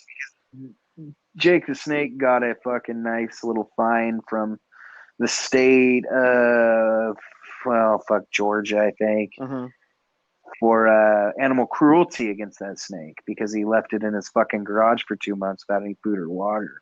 while he was on the road or something? Yeah, during the summertime when it's hot as fuck. So he ended up basically frying to death. And so, yeah. You can find that story online someplace if you guys want to hear the more accurate take. Right. But yeah, so when they were like, oh my God, it's Damien, I was like, no. Well, I mean, it's just like, how many different incarnations have there been of so many other different things. We know it's not the original, but they're still going to call it by that name or whatever. You know what I mean? Like, what was it? The old Portland wrestling days. There was the Grappler. Well, we definitely know the original Grappler is not still wrestling, but the guy who's the current Grappler is probably like the Grappler number 5 or whatever. But they still call him the Grappler. You know. Well, actually, I think the old guy that's so there's been the Grappler's been pretty consistent since the last Grappler took over. Grappler 3, yeah. The Grappler 3 has been wrestling as the Grappler for a long time. So, yeah, the Grappler for a while. Fuck, I don't know. I'm not even going to go there. We'll talk about it next week, and I'll look more into it. We're already fucking really pushing time on this. We're actually not doing too bad. I think we're at an hour and a half, so we're a little and we're getting pretty close to the end. Right. A couple more things I want to talk about, but I'll shut up because I could talk about Portland wrestling for a while now. So, so then we ended with our main event with Les Sex Gods against Kenny and Broken Matt Hardy, and I don't know if you enjoyed it, but I enjoyed the personality changes that happened, mid match. Came out as Broken Matt Hardy, then came out as Matt Hardy. What's going on? What's up? It took me a minute to figure out what was going on. Like I was like, I don't recall him come. I was like, I thought he came out as and then I didn't think about it until I was like, I think they're doing like the change, and then once he popped out of the ice machine, I was like, okay, they're doing the personality changes, and then it was Broken Matt Hardy, then Team Extreme Matt Hardy, and then it was Damascus Matt Hardy. So, two of my favorite things that AEW has done has involved the inner circle and just being let to run rampant around arenas. Oh, yeah. The other one was when Cody Rhodes and then the Elite guys went and they had their brawl, throughout that arena. This was so fucking awesome. This is the best thing I've seen probably. At quarantine, since the social distancing and the shelter in place shit, I think this is probably, wrestling's been kind of hard to watch at times, and this is definitely probably one of my favorite moments that has been. It's probably number 3 behind Firefly Funhouse and the Boneyard. Then this. If you want me to be honest, I would put it above the Firefly Funhouse personally. Okay. The Firefly Funhouse was good, but it fell a little short in time. Yeah, with it only being 13 minutes. Yeah, I think they could have done a lot more with it, and it was a little bit. I don't know. I think that the Boneyard match set such a fucking high standard, but I think this is probably, in my book, a smidge ahead of the Firefly Funhouse. And there wasn't as many bells and whistles. It was just good old fashioned, use what you got and have fucking fun doing it, Yeah. And then the right there at the end when Santana and Ortiz showed up, I was like, oh shit, those guys aren't stuck in New York anymore. I was like, fuck yeah. And then it made me think like, oh, now we're gonna see the Bucks and we're gonna see Hangman. They're gonna show up too, which Yeah. we didn't get, but which is fine. But it was like, It's totally fine. It was nice seeing the whole inner circle back together, because Yeah, I figured. like I said, there's so many heel teams in AEW, but they're still the guys that are doing it the best. I was kind of glad that I was disappointed about that because it leaves more for next week, Yeah. Because they got to be close to coming back, and then they'll get they'll probably get their asses kicked again next week, and then the third week, the bring home one for Double or Nothing. Double or Nothing will probably be when everybody comes back and they finally get their we're in even playing fields. We got our team against your team. We're back to even numbers. But yeah, it was really good, dude. The fucking shit with fucking Hardy and Omega. Those two guys' chemistry was crazy. Oh, it was phenomenal. It's like they've been tagging for years. No shit. That's what I was thinking. It's the best thing I've seen Omega do in AEW, I think. I can't recall a match that was that good. Maybe right out the gate with Mox or Jericho, but ever since then he's been kind of just meh, I mean, yeah, and he still gets his spots, but it's been nothing that was like. Yeah, it's not like his New Japan shit. Yeah, though, it's not like it was really Kenny good. and Okada. Yeah, it was nothing. And that's different for him too. This is shit that he hasn't done. So that's why another reason I was impressed is like Kenny doesn't do this kind of shit all that often. This is a lot. I know you and your buddy Jim dog on his stuff he did in DDT, but there was a lot of this stuff like that went on in DDT, kind of the goofy spots that they had during the backyard or during the brawl. And there's only the thing about this though is there was only like a couple like goofy spots that kind of flowed with the match pretty well, but for the rest of it, it was just him kicking ass and looking like a fucking badass, and really looks like kind of a ballet dancer or some shit. Like I like Kenny, and I don't shit on him like Cornette does. I don't like a lot of his earlier work, but I was a fan of him in New Japan. Oh yeah, no, he was a straight shooter there. It wasn't wrestling kids or wrestling an inflatable doll. New Japan is legit wrestling there too, and that feud with Jericho was awesome, man. I'll never forget that moment when fucking when Jericho showed up. Right. And you knew that was when shit was gonna change at that moment for wrestling forever. I felt like anyways when that happened. But and it did. That was a fucking defining moment for a lot of shit, Right. And I'm giving a lot of credit to Sammy and that golf cart bump that he took. Holy shit! Oh yeah, shit, dude. I don't think that was even a bump. I think he just got hit by the fucking cart, man. Claire, I haven't seen Claire freak out about a match in fucking probably a year. Maybe the Boneyard match. And she was watching it with me, and we were both like, holy shit, this is fucking awesome. Yeah, so as soon as Sammy took that bump, I was in the same boat. I was like, oh, fuck, oh, damn. It's kind of like one of those moments. And it was like, man, Sammy put his body on the line and took a gnarly fucking hit. Oh my god! And then just fucking Hardy driving the fucking thing. What did he say to the camera guy? I need your film assistant. I need you to document these events. Yeah, I need you to document these events with film. Is what he said. However he said it in his broken Matt Hardy speak.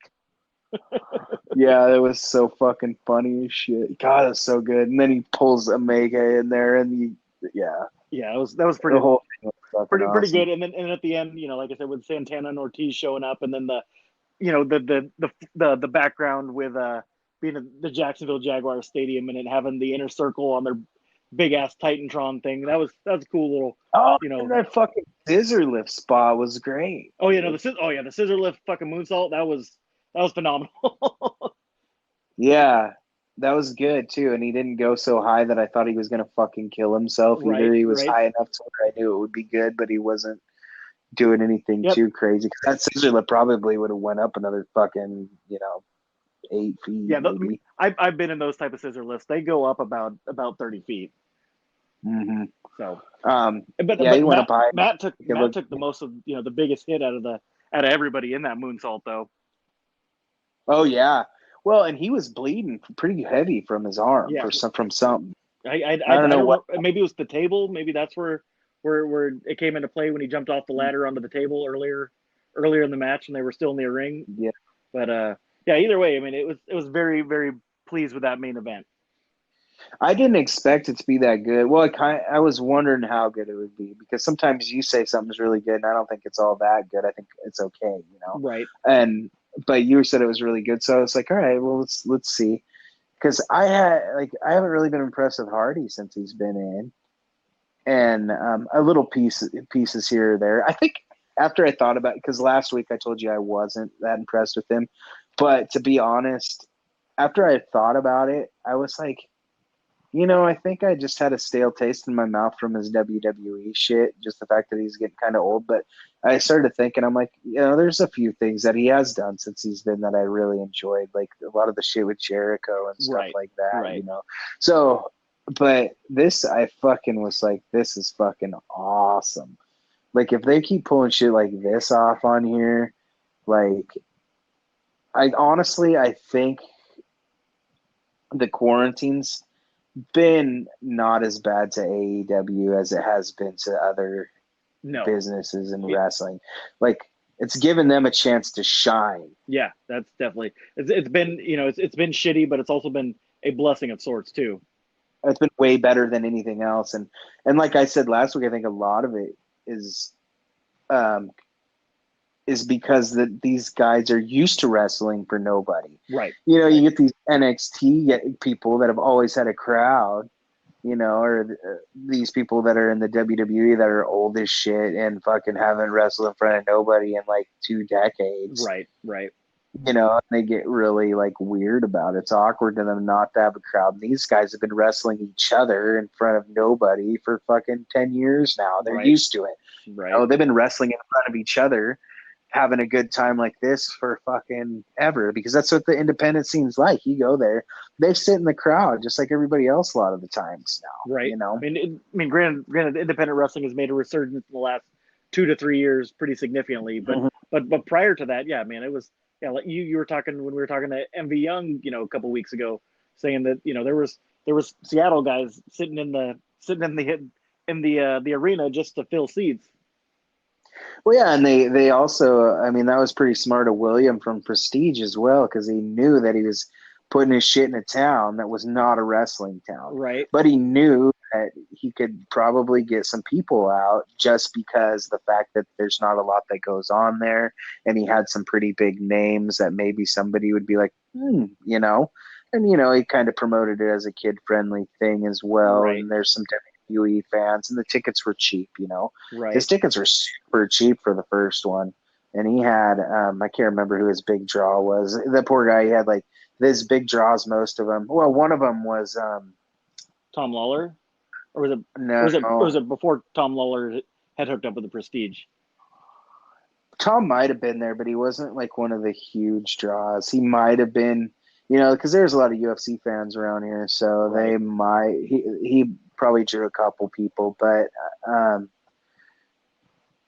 the one that probably drew the kids in was, who's that dude in Contra now that was in the funny mustache fucking tag team from NXT? Other dude just got laid off. He's married to Eddie Guerrero's daughter. Oh, Aiden English and Simon Grimm.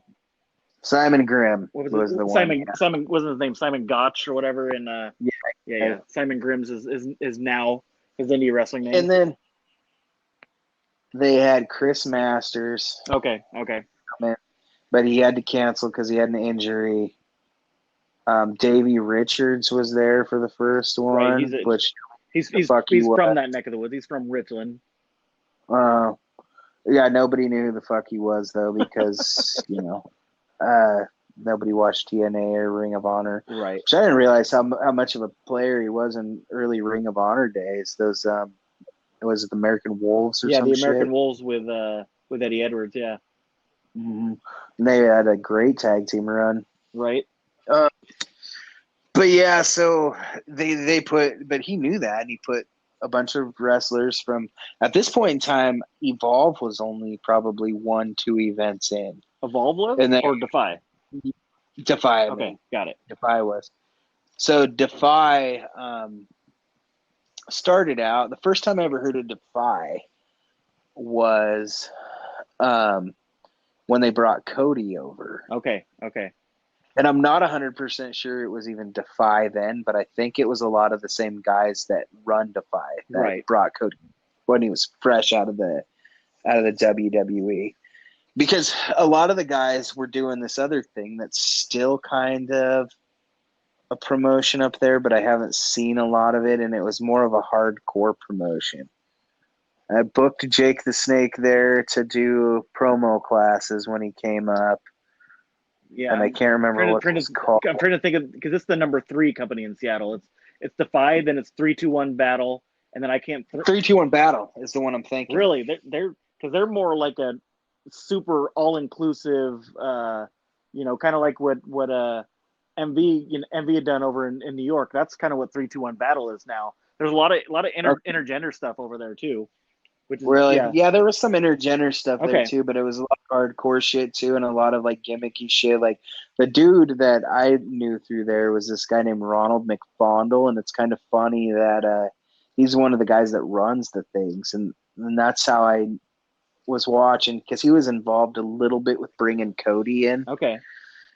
But he'd been around since I lived in Seattle. Okay. They were doing shows in bars up there that were just fucking terrible, and he was one of their big draws. And he was just like, it was pretty much strictly hardcore. It was just one of like the ones that was hard to watch, you know. Okay. Like, but he made I think he had a big hand in helping making this promotion, and 3-2-1 Battle. I mean, for a while, 3-2-1 Battle was the only fucking one out there in Seattle. There's another company that has been around for a minute before Defy blew up, and I'm trying to remember what the name of the company is, but and they've been around about as long as 3-2-1 Battle has been around as well. But I'm just totally drawing a blank on the name. Yeah, it's a little smaller, and I think it's based more like in the suburbs in between Seattle and Tacoma. Yeah, because I want a lot of shows. I want to say MV's wrestled for him 2 or 3 different times when he was up in the Northwest.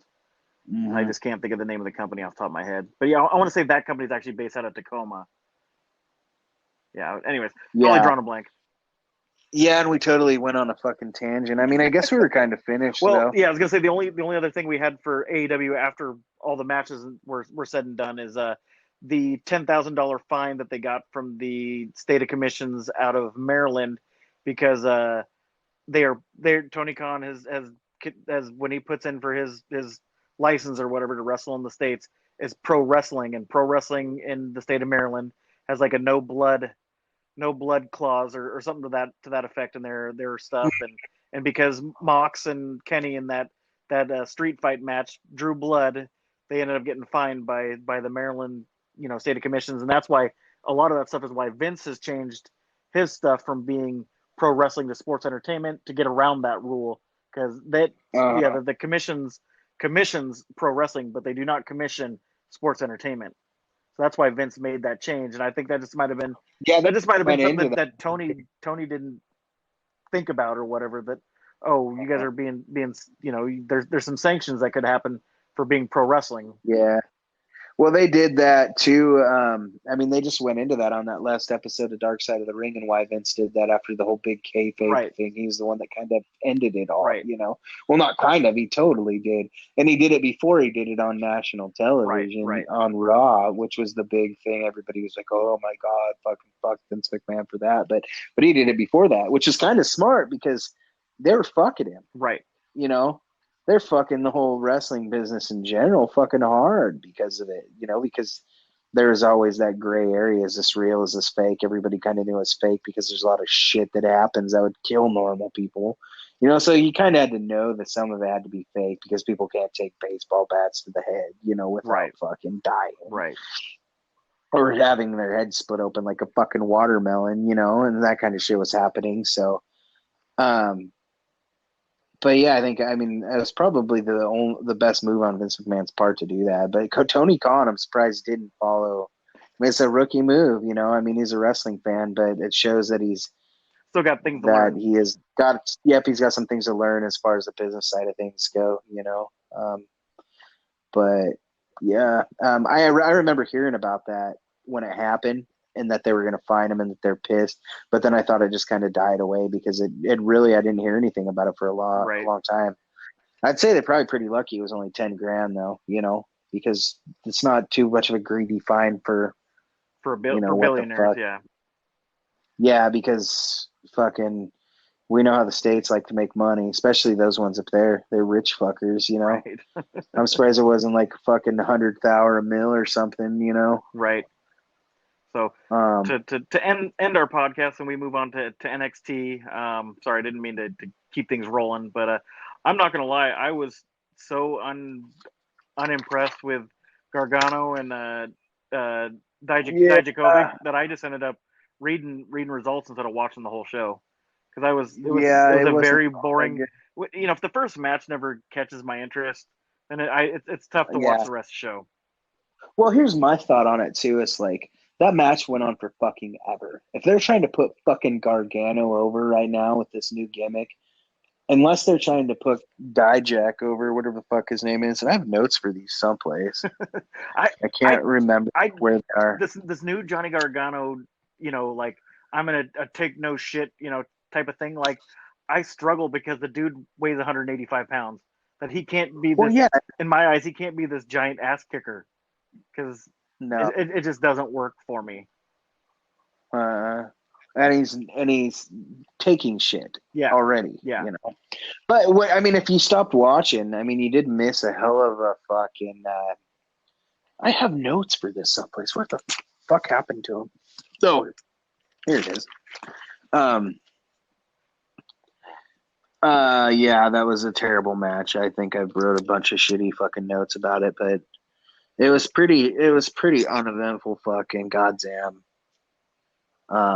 One altogether, and we should just breeze through this because I want to talk about the podcast with the revival. You didn't fucking I didn't listen to it. Yeah, so we'll just breeze through. So Gargano beat Dijakovic, Tozawa beat Jack Gallagher in the cruiserweight title tournament. That was uneventful. So Tozawa's got 2 wins on the tournament now. I don't know why they don't push Gallagher better because fucking that dude was money back in the day when he was doing his mustache gimmick. People loved that dude. Right. And I really felt like he should have been the cruiserweight champion then. And now he's out in the second fucking round. So I don't know what the fuck you're thinking, And then, Tozawa's though. No, go ahead. That's it. I'm trying not to talk too much. So then we had Chelsea Green take on Jai Lee and that it was fucking terrible. Right. Then Karrion Kross finally made his that was fucking bad. Yeah, it was not as good as I was hoping it was going to be. Like I watched, I did watch that match, and it was kind of a letdown. Did you watch his entrance? Yeah, it was kind of corny. I thought his entrance was rad. Really, dude. I thought it was. I guess I'm just not Scarlett being his real life girlfriend being his valet out there. This was kind of like whatever. I thought it was pretty fucking rad. I thought it was fucking good. I'm really excited to see what they do with this. I think this dude is, and I didn't follow him a lot in Impact either, so maybe that's why I'm so on for him. Maybe his shit in Impact was way better. No, he's the exact same character that he was in Impact. Exact same. Oh, really? Yeah. Because I remember watching him when he was in that faction with Abyss and Rosemary, I think was that other chick's name. Yeah. And I don't remember him looking like that with the bald hair. I thought he had long hair and was kind of ratty. Now that was Crazy Steve. Oh, that's right. Yeah. You're right. Yeah, so he was just he's basically the exact same gimmick that he was in Impact. Just this dude that's kind of like borderline psychopath that just comes in and chokes people out, fucks them up, and then chokes them out. Mm-hmm. Yeah, I didn't really like his finishing move, but I felt like with all of his power and how he kicked ass, he could use a better, like more power bombish kind of move. Yeah, what do they call it? Cohita clutch or whatever. Yeah, that's kind of. But what are they called? Yeah, they're called the cross jacket or something like that, or the cross straight jacket. Oh yeah. But it's basically Samoa Joe and Asuka's fucking finish essentially. Or their old. It looks a little different because he hooks the legs somehow different. It doesn't look, but the choke is the same. Yeah. So. But I fucking liked it. I thought it was fucking rad. That was the best part of the show by far. Right. But anyways, we had a Io Shirai took on Charlotte, and that ended up in a DQ. I didn't read all of what happened with Rhea Ripley coming out. You yeah, can go on that if anything significant came from that. yeah. So essentially, Rhea came out, which she looks a little different. And then Charlotte took off, and then the chick that is completely irrelevant and not that good that was in the match with Charlotte got mad at Rhea Ripley, and then they had a stupid ass fucking thing that went for too long in the back. Mm-hmm.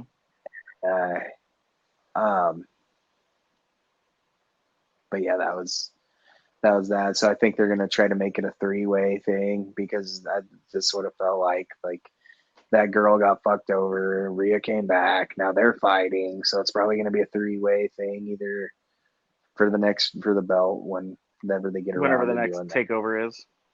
Yeah, and I don't know why this other chick's relevant enough to even be in the fucking ring with them because I had never even heard of her until tonight or this morning when I watched it. So it's just like, So, but yeah, I'm digging Charlotte and NXT. We know that. We'll just keep going. Yeah. So after those ladies, then we had Kushida beat Jack Atlas, and from what it looked like, essentially a squash match. From reading the notes, it was like the match was like 3 sentences long, and it was like, oh, match is over. Kushida won in an easy match. Yeah. And then we had Cameron Grimes, formerly not Andrew Everett. I can't think of what the hell his name was when he was with Impact, and he came up, and he looked like a Dieter or whatever the fuck those brothers were. His name is Cameron Grimes, but he used to be an Impact guy, but he came from Omega back in the day with the Hardys and those guys, their organization that they had when they were youngsters. I'm totally okay. Trevor Lee, that's his name. Trevor Lee was his name. I can't remember the name. So I'm gonna put a couple 2 cents in on this guy because I kind of like him, and I'm kind of pissed they just had Finn bury him like right out the gate like that because like I honestly feel like they're trying to build him up. And I put like, oh, this guy looks like a guy that could potentially be something and have a nice slow burn, maybe like a Velveteen Dream, have some good matches because he looks pretty good in the ring. He's pretty entertaining, has a pretty good look to him, pretty interesting, pretty unique in some ways, kind of the same old shit for some other ways. But just I was interested in seeing what this guy could do, and then they just have Finn come out and squash him. And Finn, even though he went back to NXT, I had high hopes that maybe it would put him back, but he's still just unentertaining as fuck to me right now. Mm-hmm. He needs a faction. Like they need to develop a Bullet Club faction for Finn. Like he was so good in the early New Japan days with Bullet Club, where they just came in and kicked ass and that gang mentality, gang style, whatever the fuck you want to call it. Even in the NXT early days, he was fucking fantastic when he pulled the Demon out and shit. And, yeah, like we need to see the Demon more often, kind of thing. Personally, I was kind of hoping that he would come back and have a good run against Bray as the Demon. Yeah, like so did I. Versus the Fiend. The Demon, Demon Finn versus the Fiend would have been fucking badass. Well, and I read this thing online that made a lot of sense, and I was hoping they would do it, but it kind of appears that they either abandoned this idea or it was never really an idea, and it just seemed like it was going that way, where like Bray was anybody that he put the mandible claw on, he was actually doing a favor to. He was healing them. Okay. Because that's how he became the Beast himself and is becoming a more successful. It was like, the hurt heal thing.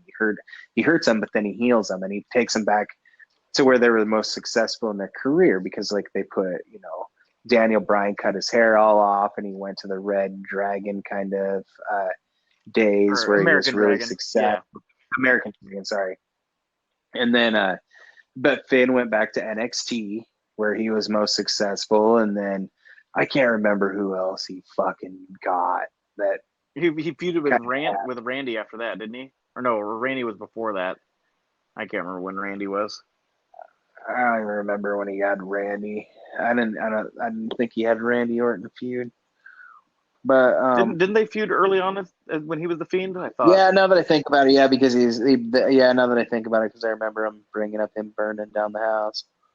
But and then that was kind of my thinking. He might be doing the same thing with Cena. I guess he could still be doing the same thing. Maybe he'll do the same thing with Braun. Right, But right. but eventually, I was hoping to see, since Finn was like the first guy I fucked with, seeing him come back and being like, "All right, motherfucker, well, you saved me. Now you got a fucking fight on your hands, and now the demon's here." And Right. fucking, because fucking like Finn deserves to be a champion. Yeah, He was a champ he still for a day. never lost the title. Yeah. Yeah, he relinquished it because he got hurt. He still has never lost the His title. shit with Shinsuke, he had so many good matches in NXT. Those are probably some of the heydays of NXT. Oh yeah, for sure. Was with sure. Shinsuke and Asuka, and there were so many good matches then. And just a shame that they couldn't do anything or didn't do anything with him when he went up there. Same with Shinsuke. Shinsuke was one of my favorite NXT guys, right along with Finn. I mean, actually, I like Shinsuke better than Finn when he came out, and they fucking have just meh. Yeah, I hear you. And then we ended the night with Velveteen Dream finally getting his match against Adam Cole, and Adam Cole picking up the victory to retain the NXT title. Who was that guy that came out to try to help him against the Was it Dexter Lumis again? I yeah, very very briefly read the notes of the match. Dexter Lumis, blonde hair with the 1,000-yard stare, mustache, fucking yeah. Okay, yeah. Big. Yeah, that's. Is he from anywhere? He was a Impact guy. He was at Impact for that long. He wrestled under the name of Shay Samuels or Sean Samuels or something like that when he was at Impact. Okay. All right, yeah. I mean, I was looking for more out of the Adam Cole Velveteen match, but I guess for just a TV taping with nobody there, it's probably the best outcome that they could have done. Mm-hmm. Because I think Adam Cole's time is coming to an end. I think he could be utilized on the main roster, especially now that they cut a bunch of people. Right. Adam Cole could do really well on the main roster if they don't give him the Shinsuke treatment. Which the fact that he's had the belt in NXT for so long, I think, and the fact that he's got a very Shawn Michaels style to him, that Vince might be Adam Cole guy. Yeah, I could see that. When he goes over there. I mean, for whatever reason, some people just don't work there, and I kind of thought they'd bury AJ there too. I'm surprised AJ did as well as he did there. Right.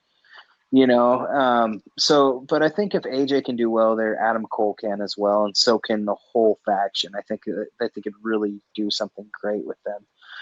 I hope they do, and I think the fact that they've made him so relevant in NXT for so long, that if they don't make them relevant when they go over there, they're gonna have probably a huge.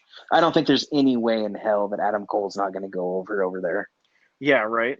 There's gonna be so many fans that love the fact that he's there that Vince won't be able to deny them a good run doing something. Yeah, I guess my only quote unquote issue with the Undisputed Era is I wish they had one bruiser on the team. They have all technical wrestlers.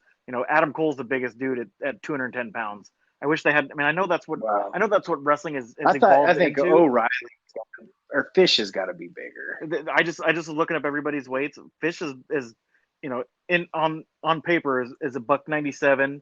Kyle O'Reilly is at exactly 200 pounds, and then Roderick Strong is exactly 200 pounds. Adam Cole they got listed at 210. I wish they had one guy that was at least 240. In the group. That's my only beef with this group. I mean, they're very 100%. Very over as a heel group, and they're very over as a cohesive group, and they're great technical wrestlers. They're great, flyers when they need to be flyers, and they're great at using the team tactics. But I just wish they had one bruiser. That is my only gripe about that team.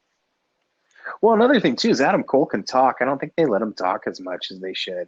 I don't hear him cut good promos very often. He's pretty quiet. Yeah, I mean he's cut a couple decent ones, and then during this Velveteen chasing after Adam Cole, and Adam Cole ducking him because he's staying away because of the pandemic. He cut a couple promos from home that were fairly entertaining. I didn't see him. Maybe I should watch him. But I've always liked the Velveteen Dream too. So like, I think they might be putting. He might be the guy to take the belts off of Adam Cole. But I don't think they're gonna do it during a pandemic when there's nobody there at a fucking TV taping. Right. So best way to do it is to have Adam Cole cheat his way out of it like he does, and then they'll keep letting the stew simmer until maybe, either a pay-per-view with nobody or a fucking until the shit's over. Right. Right. Another thing too is if they are planning to bring Adam Cole up, they need to wait until there's people there. Yeah. Yeah, you don't want to bring them into this bullshit because their fucking live tapings are terrible. That might be the one downside with Forgotten Sons, them coming up over there on SmackDown, is the fact that I'm very over on the, but I'm over because there's two Marines on in that faction or whatever, so I'm already like got a soft spot for them. But yeah, the fact that nobody's there to like be like, oh shit, these guys are here kind of thing is, that always sucks when you bring in new talent. Even though it's just, talent moving from one roster to the other, but it's kind of a bummer ordeal. Same sort of thing happened with Austin Theory, and nobody, literally, everybody was like, who the fuck is this guy? They actually, when he went to NXT, they actually did a nice little video. They should have done the same fucking thing. When he came up to Raw, we talked about. They fucking never do it. It's fucking dumb, dude. They barely do it anymore. They used to be great at it. And when or why they fucking stopped doing great videos like that and great builds is beyond me. And then and it doesn't make any sense because like you do that because you're not all your fans are watching NXT. You only watch Raw and you only watch SmackDown because NXT's the number 3 brand. So it's like sometimes they won't do a thing because you should already know who this guy is, but then they'll do something with the Viking Raiders and they'll change their fucking names and tweak the characters like at the same time thinking like, oh, what are all our fans fucking stupid and they don't know who these guys are? It's just like it doesn't make any sense half the time when they do these sort of things. It's like, just if you brought this character in as XYZ character, unless you're completely reworking his fucking gimmick, leave him the fuck alone from what he was when you first brought him into your company. Yeah. So. But yeah, anyways, I want to talk about that podcast with Y2J sure. really quick. I'll make it super brief because I'm pretty excited about it. First off, I think after listening to it, the revival or the revolt. fucking the revolt or FTW is what they're being known as now. I think after listening to them, I really love their whole outlook on everything. They're not completely shitting on the WWE. They're pretty grateful, and they're happy to be out of their contracts, But the one thing that I really like about them is I don't think they're going to be exclusive to any company right out the gate. Okay. I do think they're going to have a feud with the Bucks, but they are talking about going and trying to feud with the Briscoe Bros, and they really want to go over to New Japan. They really want to be unexclusive for a while so they can go wrestle all these guys that they wanted to wrestle that they couldn't wrestle. Exactly, and I think they would make some really great matches, especially with New Japan. I really think they'll do great in New Japan, and I really would love to see them. Tama Tonga and Tonga Loa, I think that would be entertaining as shit. Yeah, I guess Finley's son's got a good team over there right now that they want to wrestle. David Finley and Juice Robinson. Yeah, they were talking about them a lot. Okay. Talking about doing some shit in Ring of Honor with the Briscoes, Okay. And that the cool thing about that is, and they also mentioned some Impact wrestlers too that I can't remember, but the cool thing about that is if they have an open contract, they could bring a lot of good things to a couple promotions that could really use that kind of shit. Ring of Honor could use the Revolt right now really bad. Yeah, they definitely could. I mean, they and the Briscoes could use a good feud right now. Yeah, there's granted they're dealing with the pandemic just like everybody else is, but I mean, ever since everybody left to go to AEW, that did hurt Ring of Honor quite a bit. Yeah, they've got some good dudes there still. I mean, they got Dalton Castle and they got Jay Lethal, who I guess, is one of the greatest wrestlers out there for a while. A lot of people considered him one of the best, Jay Lethal. Yeah, in ring, and, he's phenomenal. And so they've still got a few good guys, but yeah, that company was gutted. I really like Matt Taven too. Oh yeah, quite a bit. Taven's great. I wish that there's some way that because him and Dalton, I guess, are like legit best friends. In the outside of the wrestling world, I would love if they would hook up and actually be a tag team of some sort. In their Ring of Honor run before their time is up. Because they're I don't know how much you've watched Dalton's YouTube show, but they're pretty entertaining when they're together because when they're always on the road doing shit, they're always together, running around together. Yeah, well, actually, funny story. Besides when we made a cameo on Dalton's YouTube show. Yeah, we should find that footage and try to steal it for the show. There you go. But, so remind me to come back to Taven and Dalton Castle before we set off here, but I want to keep focus on this this podcast. Yeah, sorry. But they seem like just a couple really stand-up guys, and they really take pride in tag team wrestling, and they stuck to their guns with WWE big time. They asked for their release, and they were like, well, we're going to put the belts on you. And they're like, we don't give a fuck about the belts. We want you to make a fucking decent tag team fucking division in this fucking company. Like, we'll go under. One of the guys was like, I would rather lose all the fucking time. I would rather fucking lose every fucking day of my career here and put over a good tag division than have the fucking belts. Mm-hmm. The belts mean shit right now. Like, make a good division. And they were like, okay, we will. We'll make a good division. We'll make a good division. And they said, all right, well, we'll stick around and see what happens. And then eventually, it just didn't happen. I don't have any information about that. Do you want to know how property is divided in probate? Weird. Hey, Google apparently heard me talking or something. But anyways, they Sorry, I don't understand. Hey, Google, stop. Yeah, I had my Alexa turn on one. I think it was our second or third episode. I can't remember what it was. We were talking about Oh, really? we were talking about Alexa Bliss, and I said Alexa something or other, and mine turned off, and Melanie jumped out of bed and went and ran over and unplugged it real quick. That's funny. So now I make sure I unplug our Alexa every single time before we start the podcast. That's funny. That's the first time I've ever had that happen at all, really. Because usually she gives you a warning that she's going to say something. She doesn't just answer your question. Right.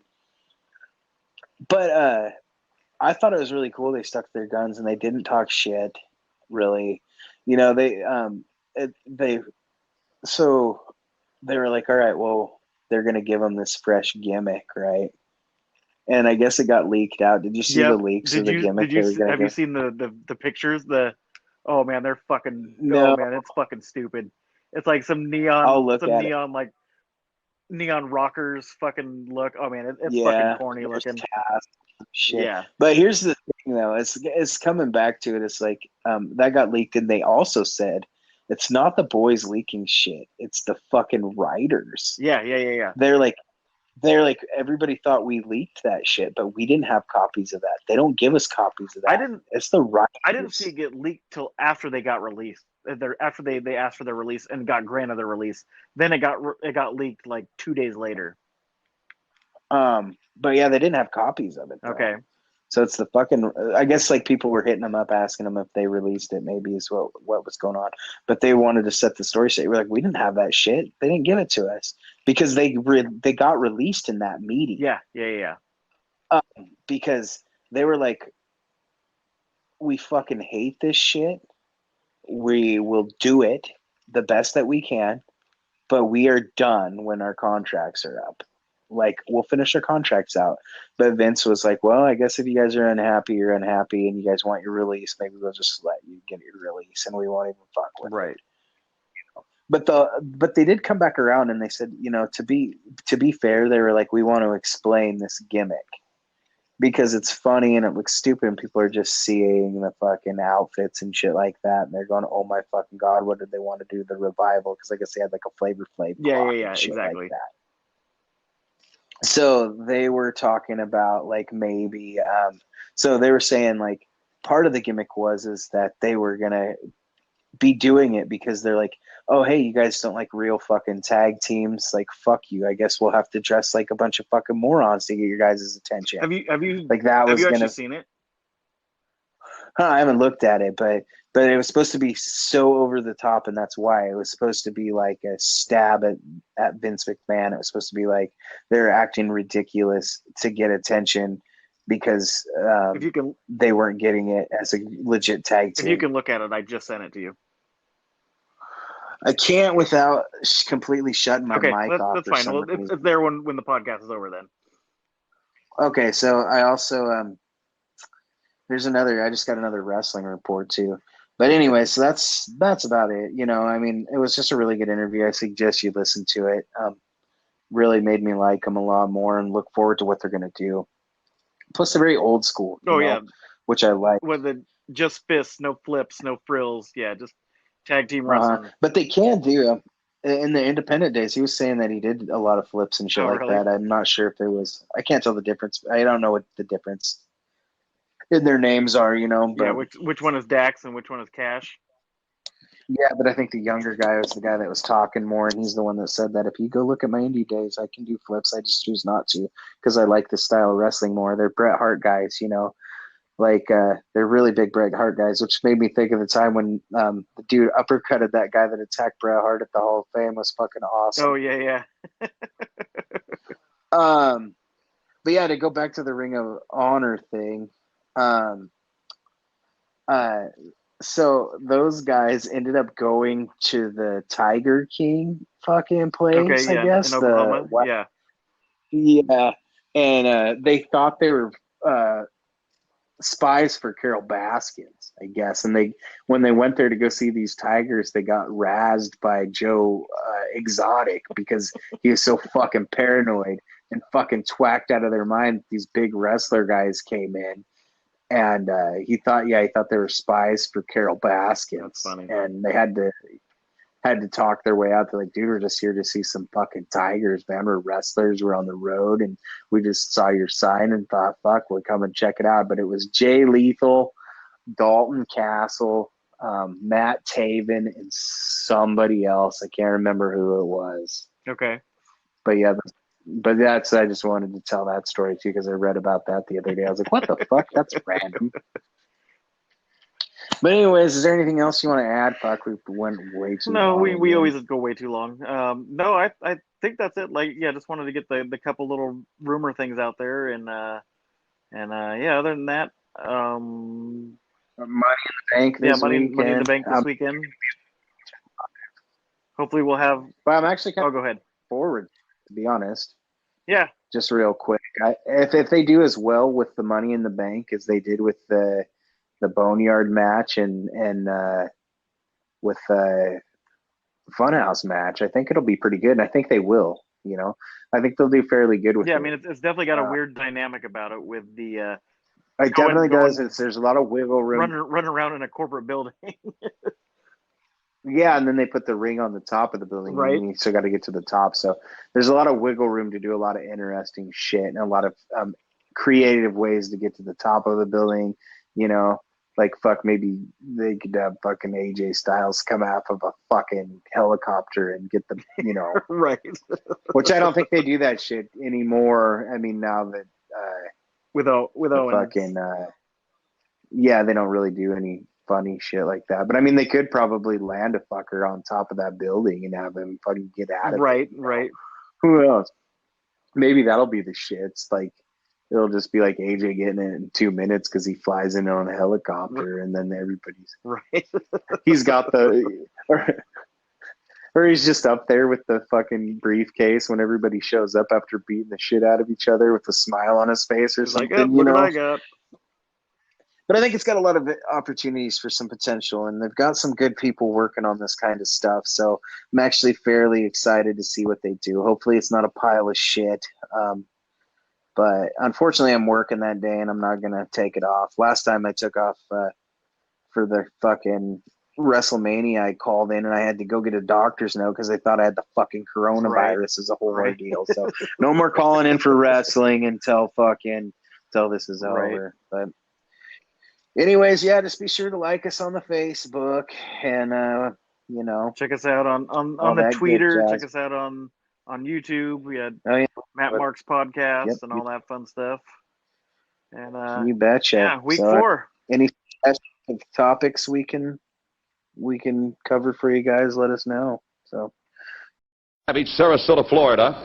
Come on in. You're going to be defending against the Dragon, Ricky Steamboat. What's the cup for? WrestleMania 3, Pontiac, Michigan. Yeah, 90,000 plus people watching right there. And this is Ricky the Dragon Steamboat's cup of coffee in the big time. Yeah, cup of coffee in the big time, because you'll never get closer than now. I am the Intercontinental Heavyweight Champion, and I will remain the Intercontinental Heavyweight Champion. And George the Animal Steel on the outside will be no factor, yeah. You say no factor. Obviously, he is a factor, or you wouldn't even brought it up. Oh, wow, Mr. Sarcasm, yeah. I don't care if you got 23 wrestlers around the outside. It doesn't even matter, no, because I am ready, and I will not let this opportunity slip through my fingers. Cup of coffee, man, yeah. Man! Wow, man!